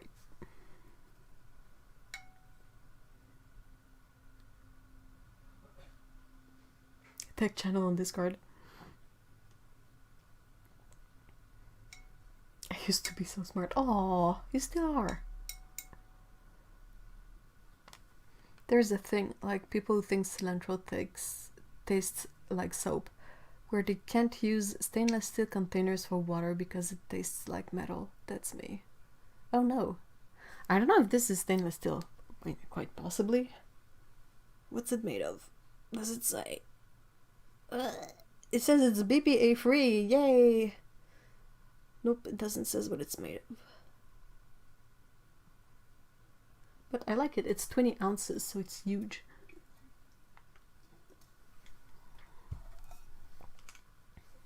I have to go shopping soon. I'll have a dragon fruit drink for you all. Oh, thank you so much, Mark Chat. Enjoy the drink. They're just chalky. Let's try a darker color just to... Because yellow, I mean... It's hard to see anything with yellow.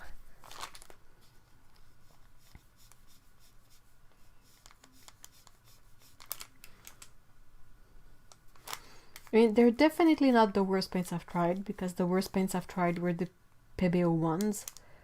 Those are like absolutely ghastly.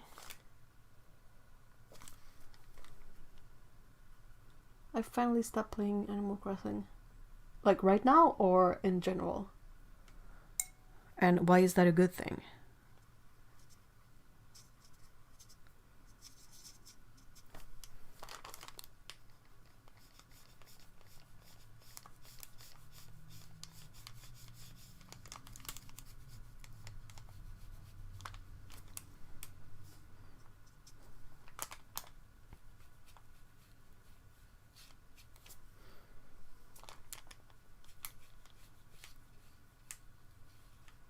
Yeah, I am putting ketchup in my Michelin burger. If you wash it by hand, it will lessen the metal taste. Warm water helps too. Hey, that's perfectly fine, Otto. Absolutely. Thank you so much for stopping by. But yeah, please, please, please rest. Hopefully you will feel better soon. I really hope you feel better soon. Back pain is no fun.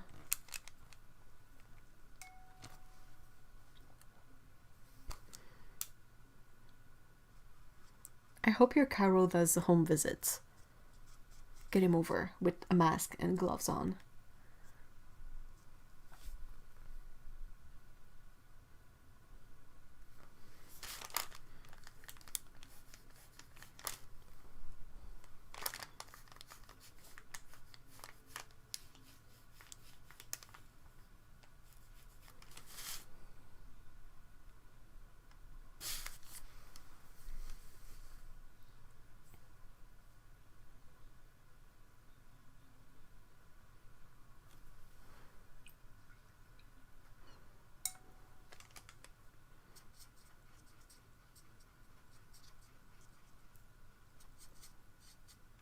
I can hear how chalky those paints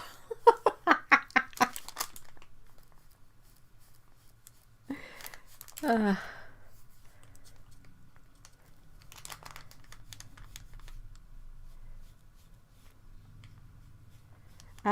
I've definitely painted with worst. I mean, these are not great, but I've definitely painted with worst. I was just curious because there's a couple of things that sometimes if you use good paper, you can really improve a paint's behavior. Like the paints, the watercolor paints from Daiso. They're what, $3 I think. They're quite nice, and if you paint them on like cotton paper, they're really quite good. So they don't dry very well, but yeah, I mean, it's $3 worth of paint, so it's still a lot less money than this. So yeah, I'm just curious to test it out because it's always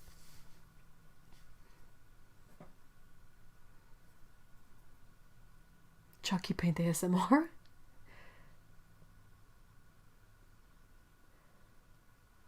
Does anyone else have trouble with gouache fading after? Oh yeah, I mean, especially white gouache. Usually gouache has these two behaviors. If you use gouache on paper, it tends to draw darker in general.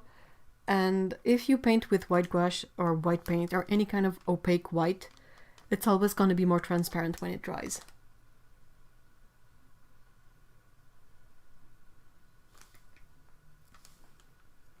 Yeah, this stupid alizarin crimson doesn't look too great. The warm red is really not that bad. But yeah, they don't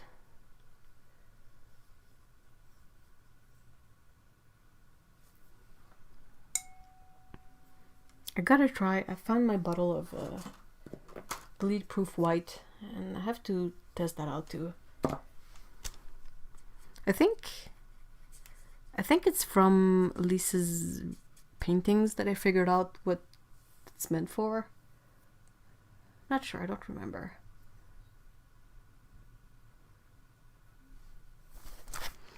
It's like taking someone home drunk, then waking up sober. And oh, yikes.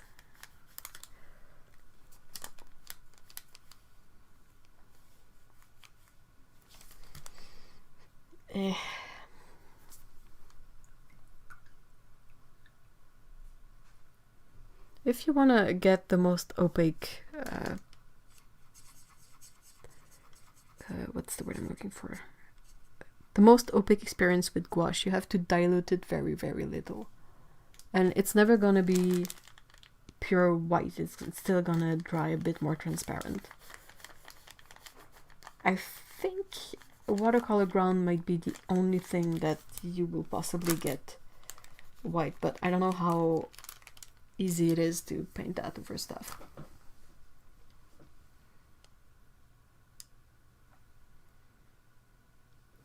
So, yeah, these paints are absolutely nothing to write home about. They have like this grainy texture. I should... Let me see if I have kind of a standard set around here that I could compare the colors to something else. Oh no, don't go to sleep, computer. Wake up. Wake up. Wake up. Why? Come back.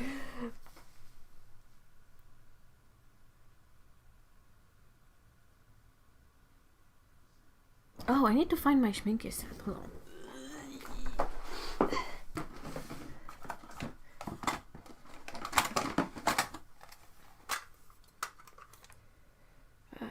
Not this one.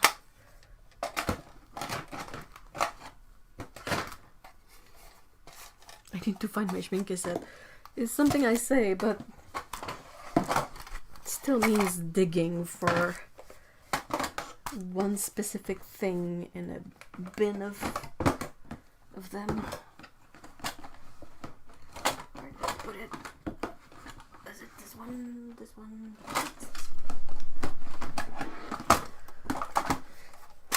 Are you the one? Yes.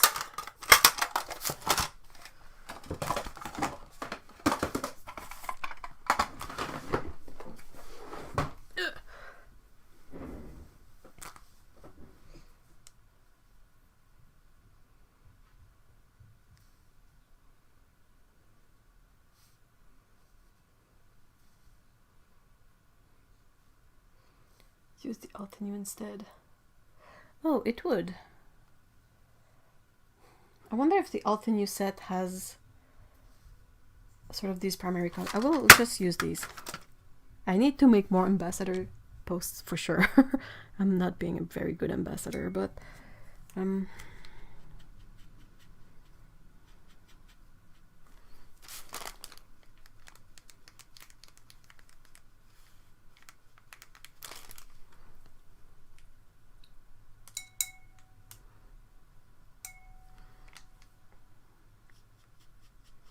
I wanted a set that has sort of this beginner selection of colors, just like the Sakurakoi set has. I'm not sure that... I think the Altenew colors are still more vibrant.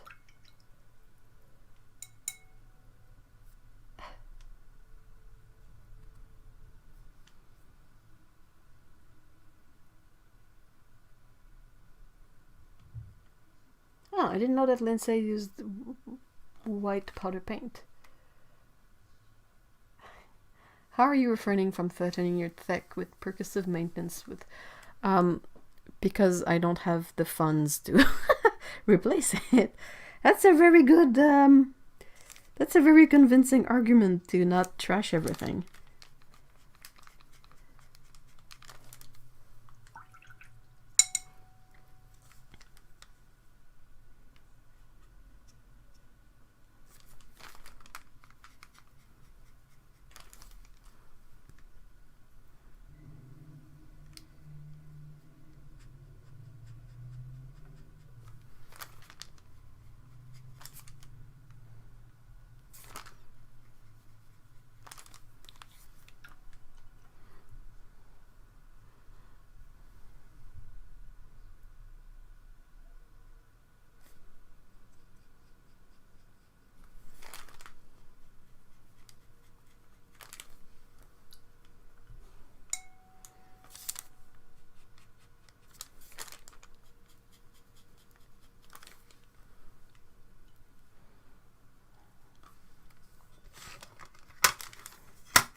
Yay!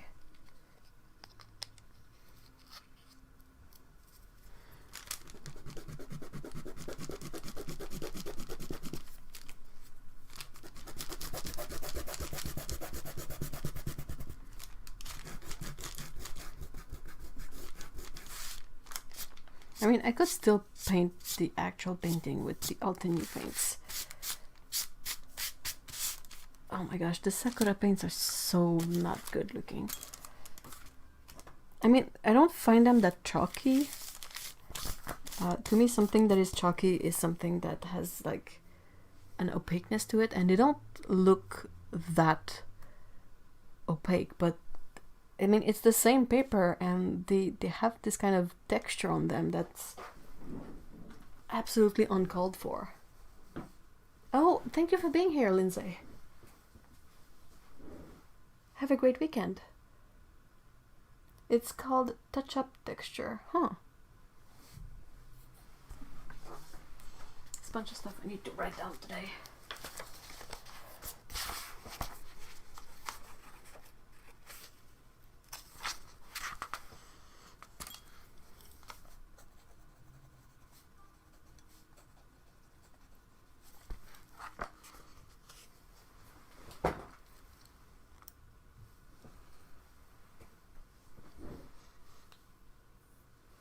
I'm getting obsessed with this game. It's like WoW, but it's Skyrim. I'll never be seen again. What is the game? Is it literally Skyrim?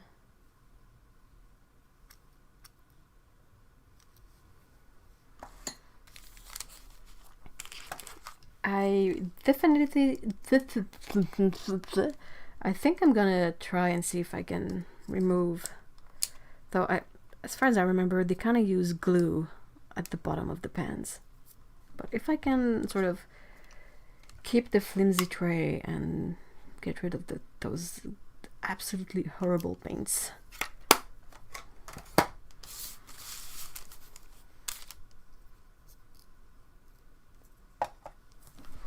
Alright, let's get the new ones out.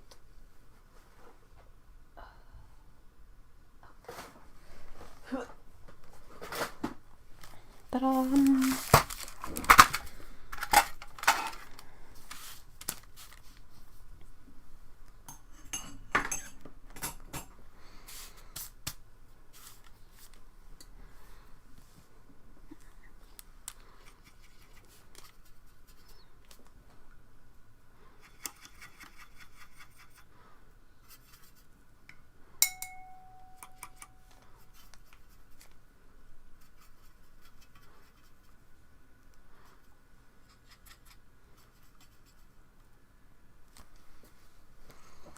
It's Elder Scrolls Online, aka Tamriel Unlimited. I don't know what they're calling it now.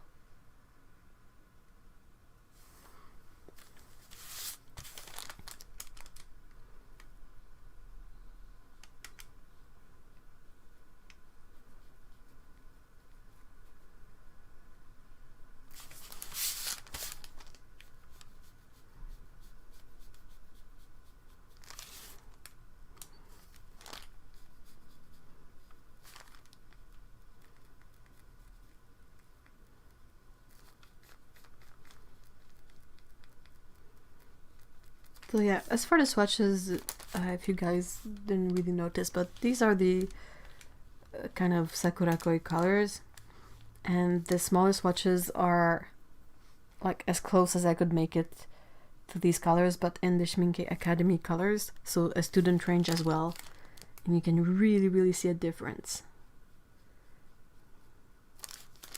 I have no idea where the koi ones get that texture. And you can really see with the Prussian blue that there's something weird going on. Like, I know this is rough paper, but even then, having like a set of pairs of swatches to compare, you definitely see that something is off with colors like this one. It's all lore and characters from the Elder Scrolls, Morrowind, Oblivion. So yeah, basically online Skyrim. Is it made by Bethesda as well? Keyboard waffle face.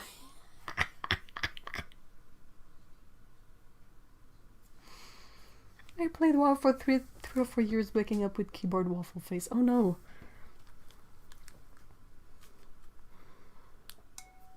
I used to play WoW too, really long time ago. But I am not. I am absolutely not MMO material.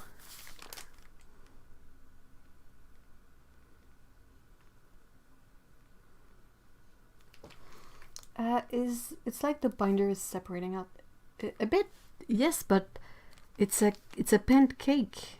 A pancake. It has like no reason to be separating. Like if it was a tube, I could see the separation happening, especially if it's a tube I haven't touched in a really long while. But these are dried. They shouldn't have any kind of shift going on. It's by Bethesda. Okay.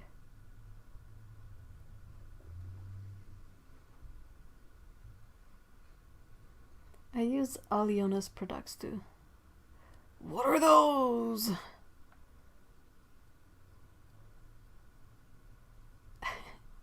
The most frustrating thing with Koi was the pigment would come off the page I printed on.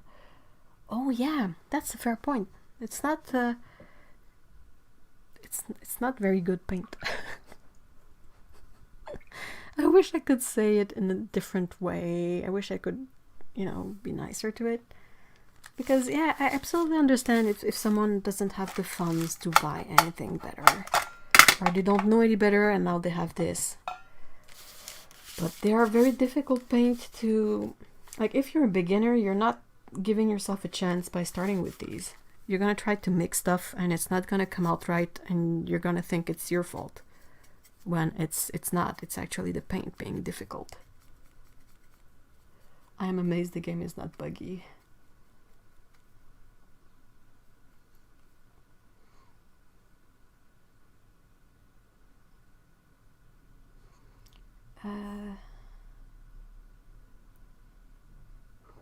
Like there would be white spots on the page I painted on. Weird.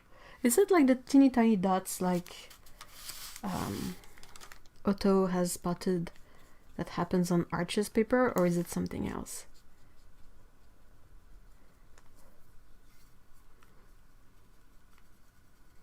Oh, the binder is definitely super cheap, and I mean, I'm fairly sure they cut the pigment with something else.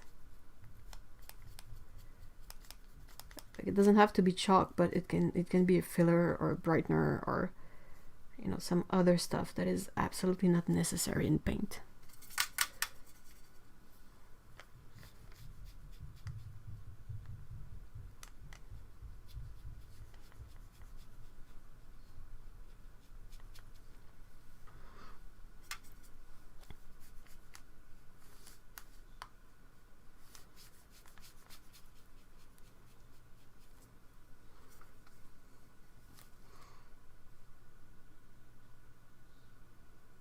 Well, there are bad art supplies.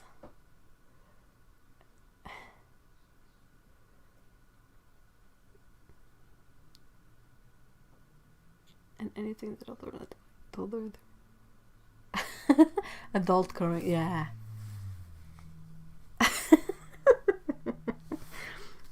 I'm sure I've mentioned it before, but I have a friend who is quite how can I say this?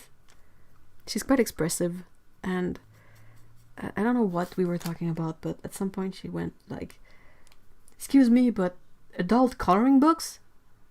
Can we just say coloring books? Like they're the exact same thing." And she was kind of really angry at the fact that we call them adult coloring books when they are just, you know, they are a coloring book. I mean, unless it's a mature content in there, I don't see why they would be particularly adult. You know what I mean? No, like the paint was lifted up the page and stuck. Oh, that's bad. I've seen that happen with inks on cellulose paper. Like if I work in a drawing with a lot of dark areas of ink, it was in a Moleskine sketchbook, I think. The black ink would lift to the opposite page a bit.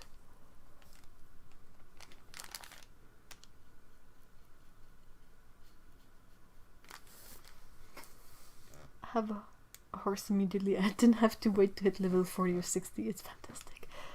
Oh, good memories. The binder sounds like Elmer's glue.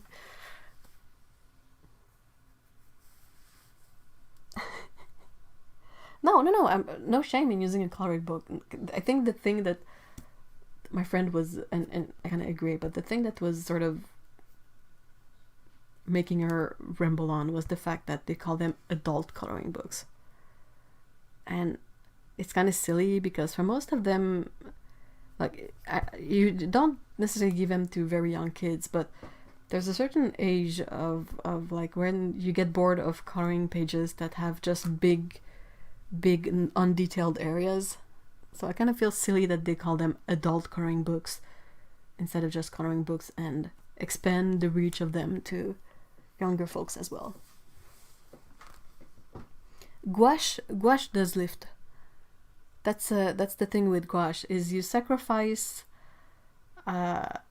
some of the bindedness for more pigment to make it more opaque. So if you paint in gouache and you want to keep the gouache on the page and not have it transfer, you can get Dorland's wax medium thingy.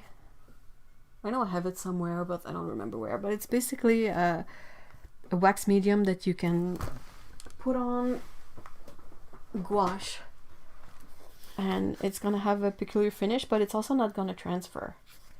I have an example here.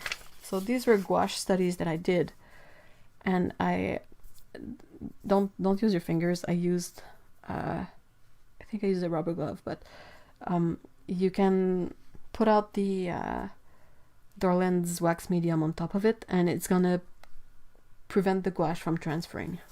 I also put in a piece of tracing paper just to be safe, but like some of the paint from this transferred onto it, but the gouache doesn't look like it transferred from the page. I don't know if I have any more gouache in there. This is an old sketchbook.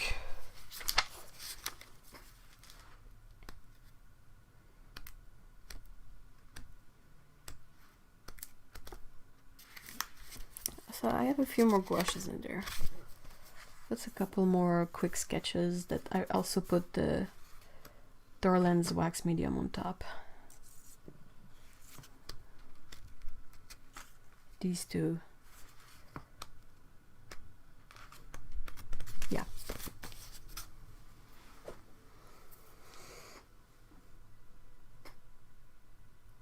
Guys, my shoulder just popped and feels much better. Yay! I hope the popping didn't hurt too much.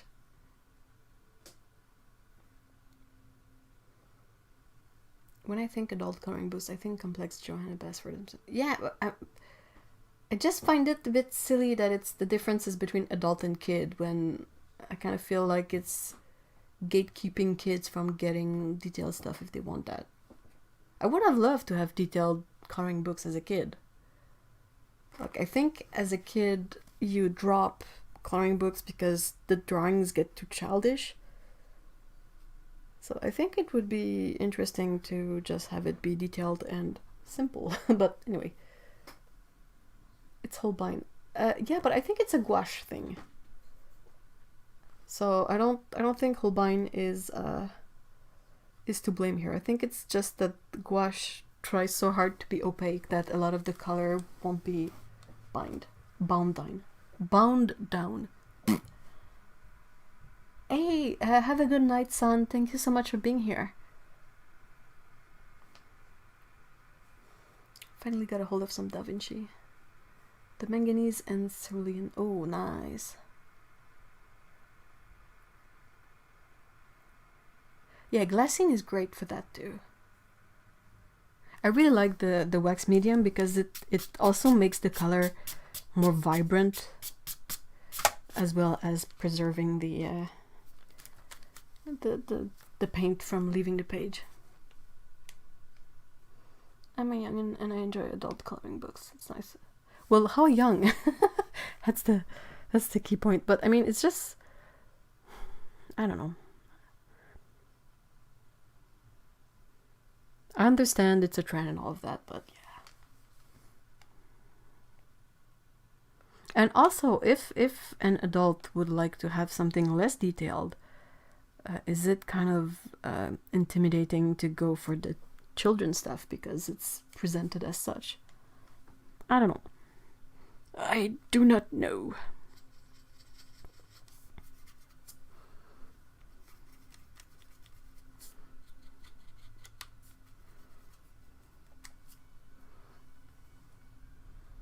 Whenever I hear the term adult coloring book, I think XXX. Yeah, same. The wax medium was perplexing me. Yeah, I think I saw that from Lindsay the Frugal Crafter. Or either her or Jared Cullum. As a way to preserve gouache paintings. Could be Jared, because I know he uses a lot of gouache in his paintings. It's really fun to apply. I don't know why I enjoy it so much, but whenever I have to apply it on a gouache, I'm always like, hee.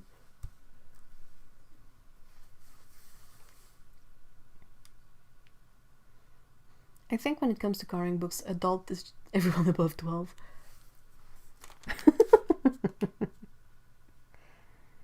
But there's definitely like a marketing angle to this. By labeling them adult coloring book, you can set a price tag that it's much higher than a kid's coloring book that you can get at the dollar store for like $2. Here you have this Joanna Basford thing that's like $30, and you're like, ugh. It's not a kid who can afford a $30 coloring book.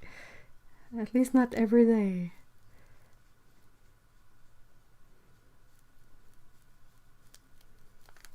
I really like the idea. I don't have any, and I don't do any of it because I kind of get super stressed out about the fact that I wouldn't know where to put it afterwards. I'm already struggling to find room for all the drawings that I do. So if I was to have more drawings, I mean, they would end up in the recycling bin, so how useful is that? I'm craving pancakes. I'm going to go make breakfast for lunch like a true adult. Yeah. Take care, everyone. Thanks for sharing. Oh, thank you so much for being here, Barbara. Have a really nice weekend. And enjoy the pancakes. I love me some beige food.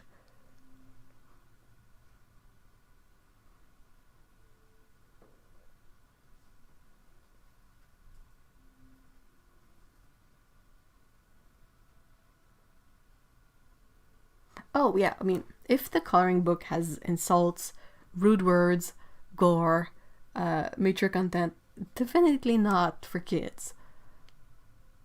But, yeah.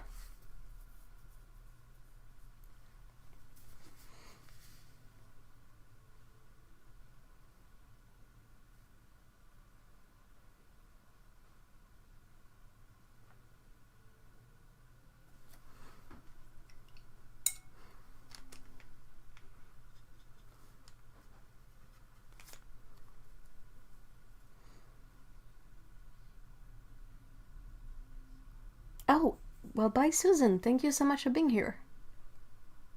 I have to go to. Hope to see you all next weekend. Yeah, likewise. Take care, stay safe, and like the video. Yes, please, do like the video. I think adult coloring books are more for relaxing for most people. Even exasperate the woman voice again. Definitely. I don't think, perhaps I'm not coming across the way I want, but I am bothered by things that become trend and are sort of gate kept from other people since they become trends. I don't know if that's something that I can explain well, but like, it's always optional, of course, but say scrapbooking became a trend. Well, you had all of these gadgets and thingamajig and stuff, and all the Tim Holtz products and all of that are sort of catering to scrapbookers. But you don't need all of that to scrapbook. And I kind of feel it's a bit of the same with the let's say the not the adult coloring books without any kind of mature content in there. So like instead of having something that is, instead of having like good quality coloring books for everyone, you either have some super fancy ones for adults and some super cheap ones for kids. And I feel like that they are really making bank on the trend. So that's kind of what bothers me. And I feel like calling them, not the ones with gore, not the ones with blood or whatnot, but the ones with like animals or abstract stuff or whatever, calling them adult coloring books, it's just, I can sort of picture the scene as a kid of me going to the bookstore and being like, oh, I really like this coloring book, and being told that I can't have it because it's for adults and it has too much details and whatnot, and I'm not gonna draw it well or whatever. I'm just like, I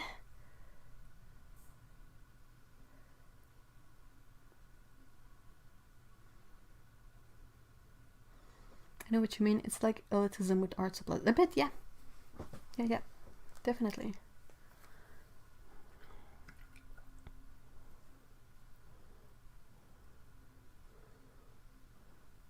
It's like selling student paints that are relatively useless and student paper that is not good, and having the professional stuff, which is sort of kind of what you possibly should start with if you don't want to fight your medium all the time, you know.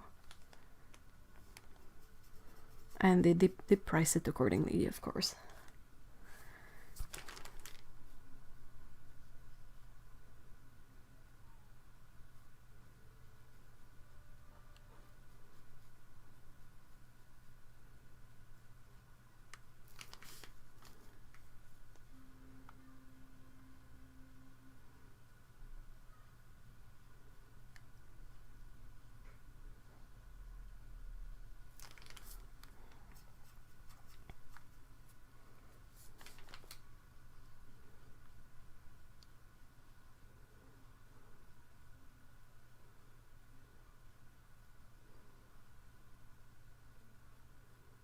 It's a bit dismissive. It's a bit like, you're not worth good supplies, but we're still gonna, you know, take your money for really crummy stuff. Which is absolutely not true. Everyone should, you know, I would love it if everyone could have great paints. Or good paints. Good paints doesn't mean expensive paints, but yeah. I am rambling. It's almost 5, so even if we started a bit late, I'm probably gonna end it soon. And I'm almost done with my doodle anyway, so. Today we learned that Sakura Koi paints are not any better even on cotton paper. They still look like butt.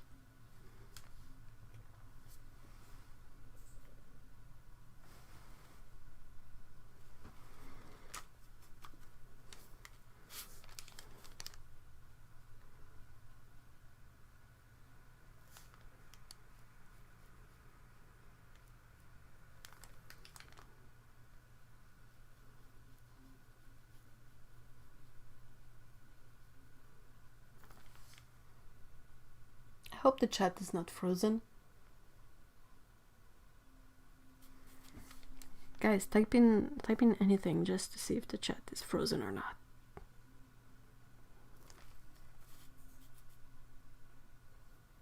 Oh, good. It's what I love about this community. Very few art supplies elitist.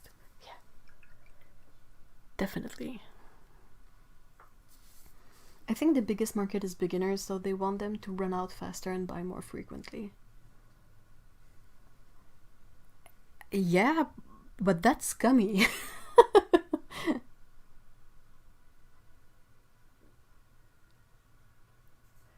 Annette says, I think with the adult coloring books, it was more the other way around. Older people who wanted to just color things were put off by the childish coloring books. That's quite possible. I kind of wish they would make the adult books a bit more affordable anyway. But yeah, I mean, to have more options is great regardless.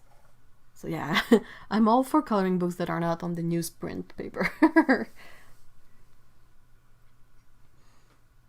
Anything testing? Oh, thanks guys. It's working. I really thought it was frozen. I was like, that would be so on theme for today.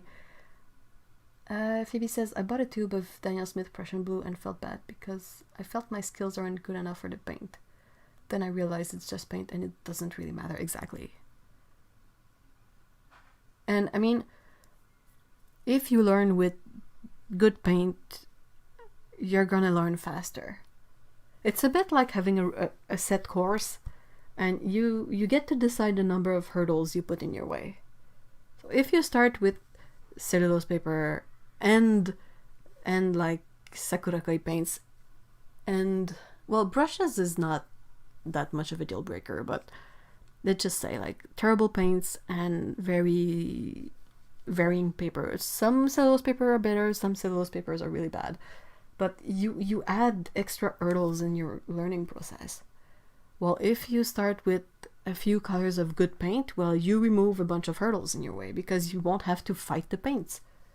And with professional paints, you're gonna get a lot more for your dime than with cheap paints because they don't have fillers, they're much stronger, so you don't need as much paint. Which is against capitalism, of course, but we're trying to make painting accessible and fun, not not fully embrace the money hungriness. Money hunger? Oh no, it's okay, Misha, don't worry. I think ratings, yeah, I agree. Phoebe says ratings should be put on really young or really vulgar violent coloring books. I absolutely agree.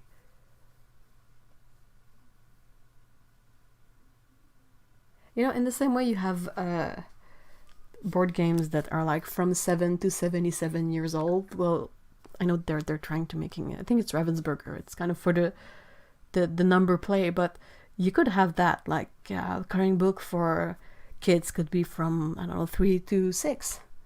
And then you could have books that are from 7 to 77. But it doesn't matter because it's not anything offensive.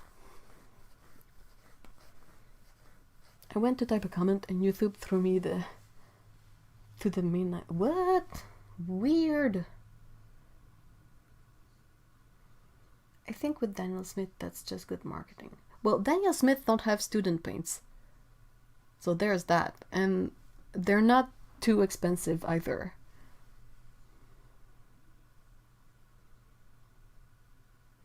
I feel rather like there's too much hype over the brand, and so far I don't get it. So it's easy to be a little intimidated. Yeah, also, if you get in front of the Daniel Smith display in any store, they have 200 something colors. And you look at it and you have to decide which ones you want. I mean, that's insane. Hey, thank you so much for being here, Nicole. I have to go take care of him. I hope he's doing well. And we were happy to have you here. So enjoy the rest of your weekend as much as possible and see you next time.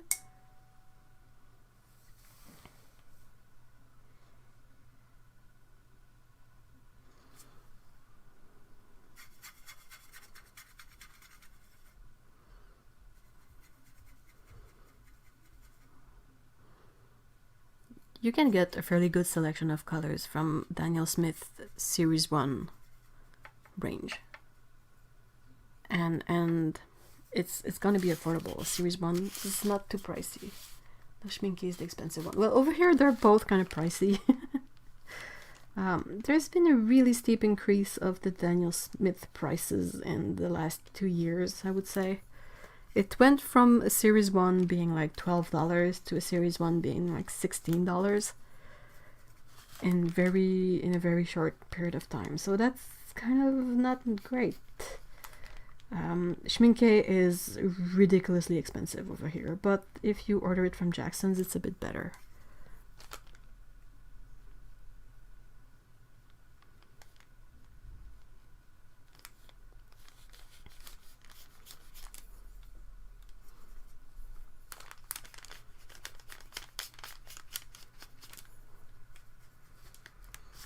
Can anyone recommend a brand that has less granulation in its blues? It's gonna depend on which blue it is.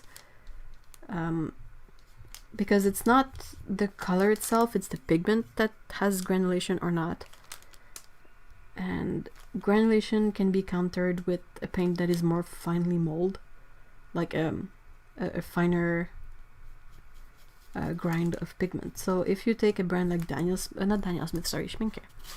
Schmincke, they have a few versions of their ultramarine. They have ultramarine blue, which oddly enough is not just ultramarine pigment.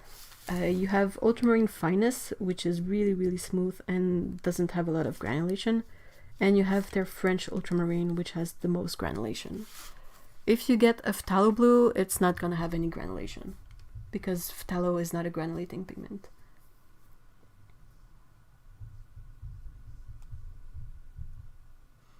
Well, Tsukabu, you could get Schmincke from Jackson's, if you really, really, really wanted.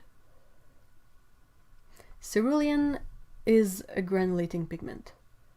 Manganese is a granulating pigment. So these colors are going to try to reproduce that granulation effect, even if they're hues. Phthalo blues will hardly ever have any granulation.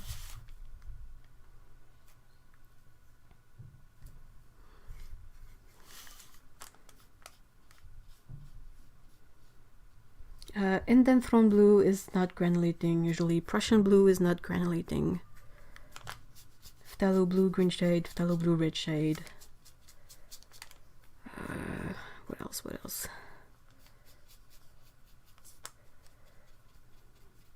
The indigo colors, they're very rarely a single pigment, but they don't granulate.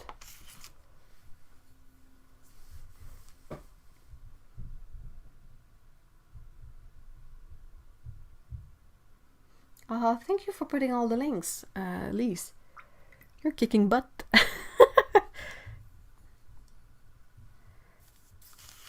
There's a thing that I mean to do that I always forget, but I need to be better at keeping track of which paints I use. Oops, Schmincke.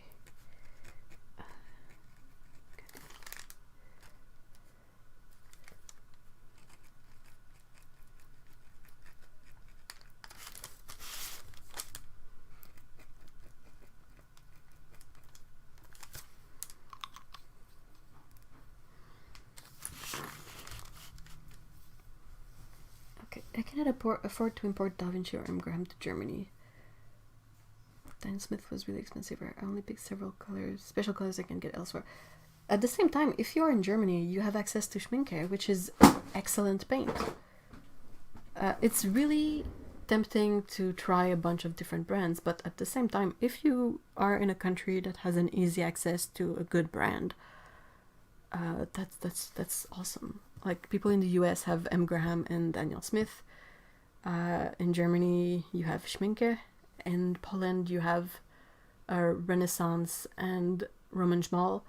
Of course, there's Jackson's that has a bit of everything and will ship a bit of everywhere, but definitely whatever is more affordable to you.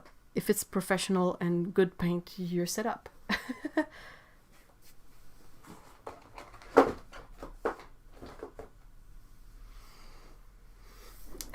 Carolyn, if you are on the Discord, you can definitely ask about it in the channel over there, and I'm pretty sure people can come up with more suggestions and swatches of non-granulating blues.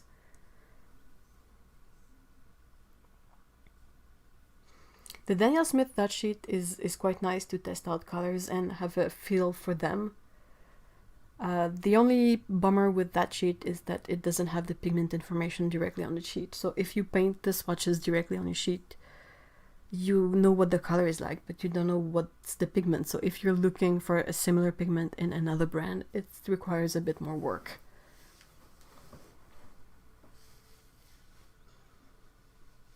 Yeah, Schmincke in the US and Canada is so expensive. Like, I've seen 5 ml tubes being $20 here, which makes no sense. No sense whatsoever.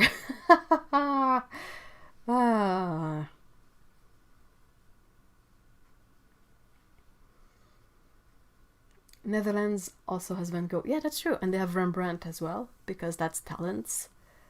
Sennelier is supposed to be French, but I don't know if they are still made in France. I think so. But yeah, Sennelier was French originally.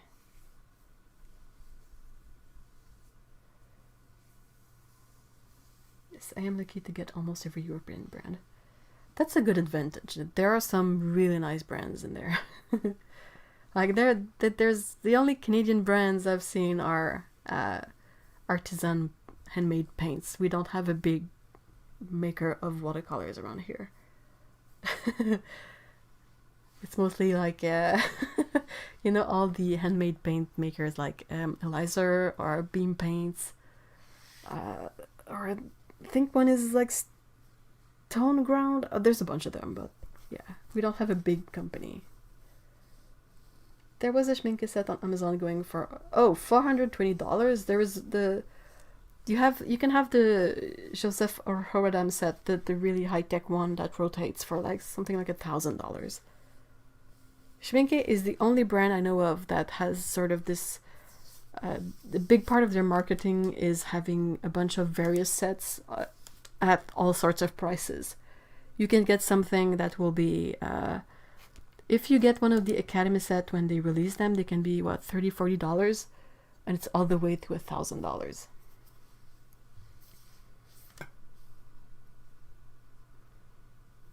I'm pretty sure that the set that goes for $420 has a lot of colors in there, and it's great paint. I mean, it's expensive, but you're not taking a big risk. Russia has White Knight. Russia have White Knights, that's true. Japan has Holbein, Korea has Shinhan, and China has Winsor & Newton, unfortunately. Though the UK has Railer, what's the word? I'm pulling a blank. Daler-Rowney, sorry. Wow, that was all mixed up in my head. I think Daler-Rowney is still made in the UK, possibly. Canada is like world leading in good handmade watercolor paints. Yay!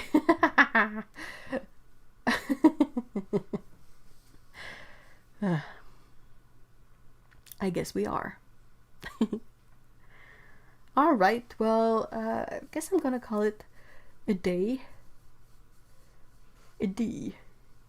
Yeah, it's a little runny. I was about to say Railer Downey.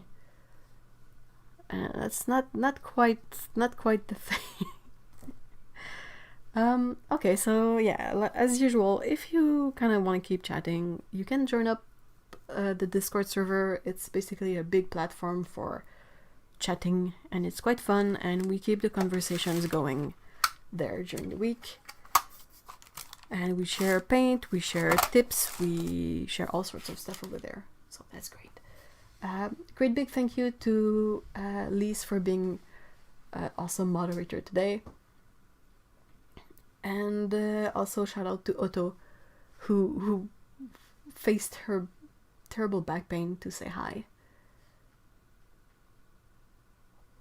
And a big thank you to all of you for being here and dealing with my tech problems in the beginning. So stay safe, everyone. Stay sane as well. Be careful. And yeah, take care. We will see each other next weekend. And have a great week and a great weekend, if possible. Bye-bye.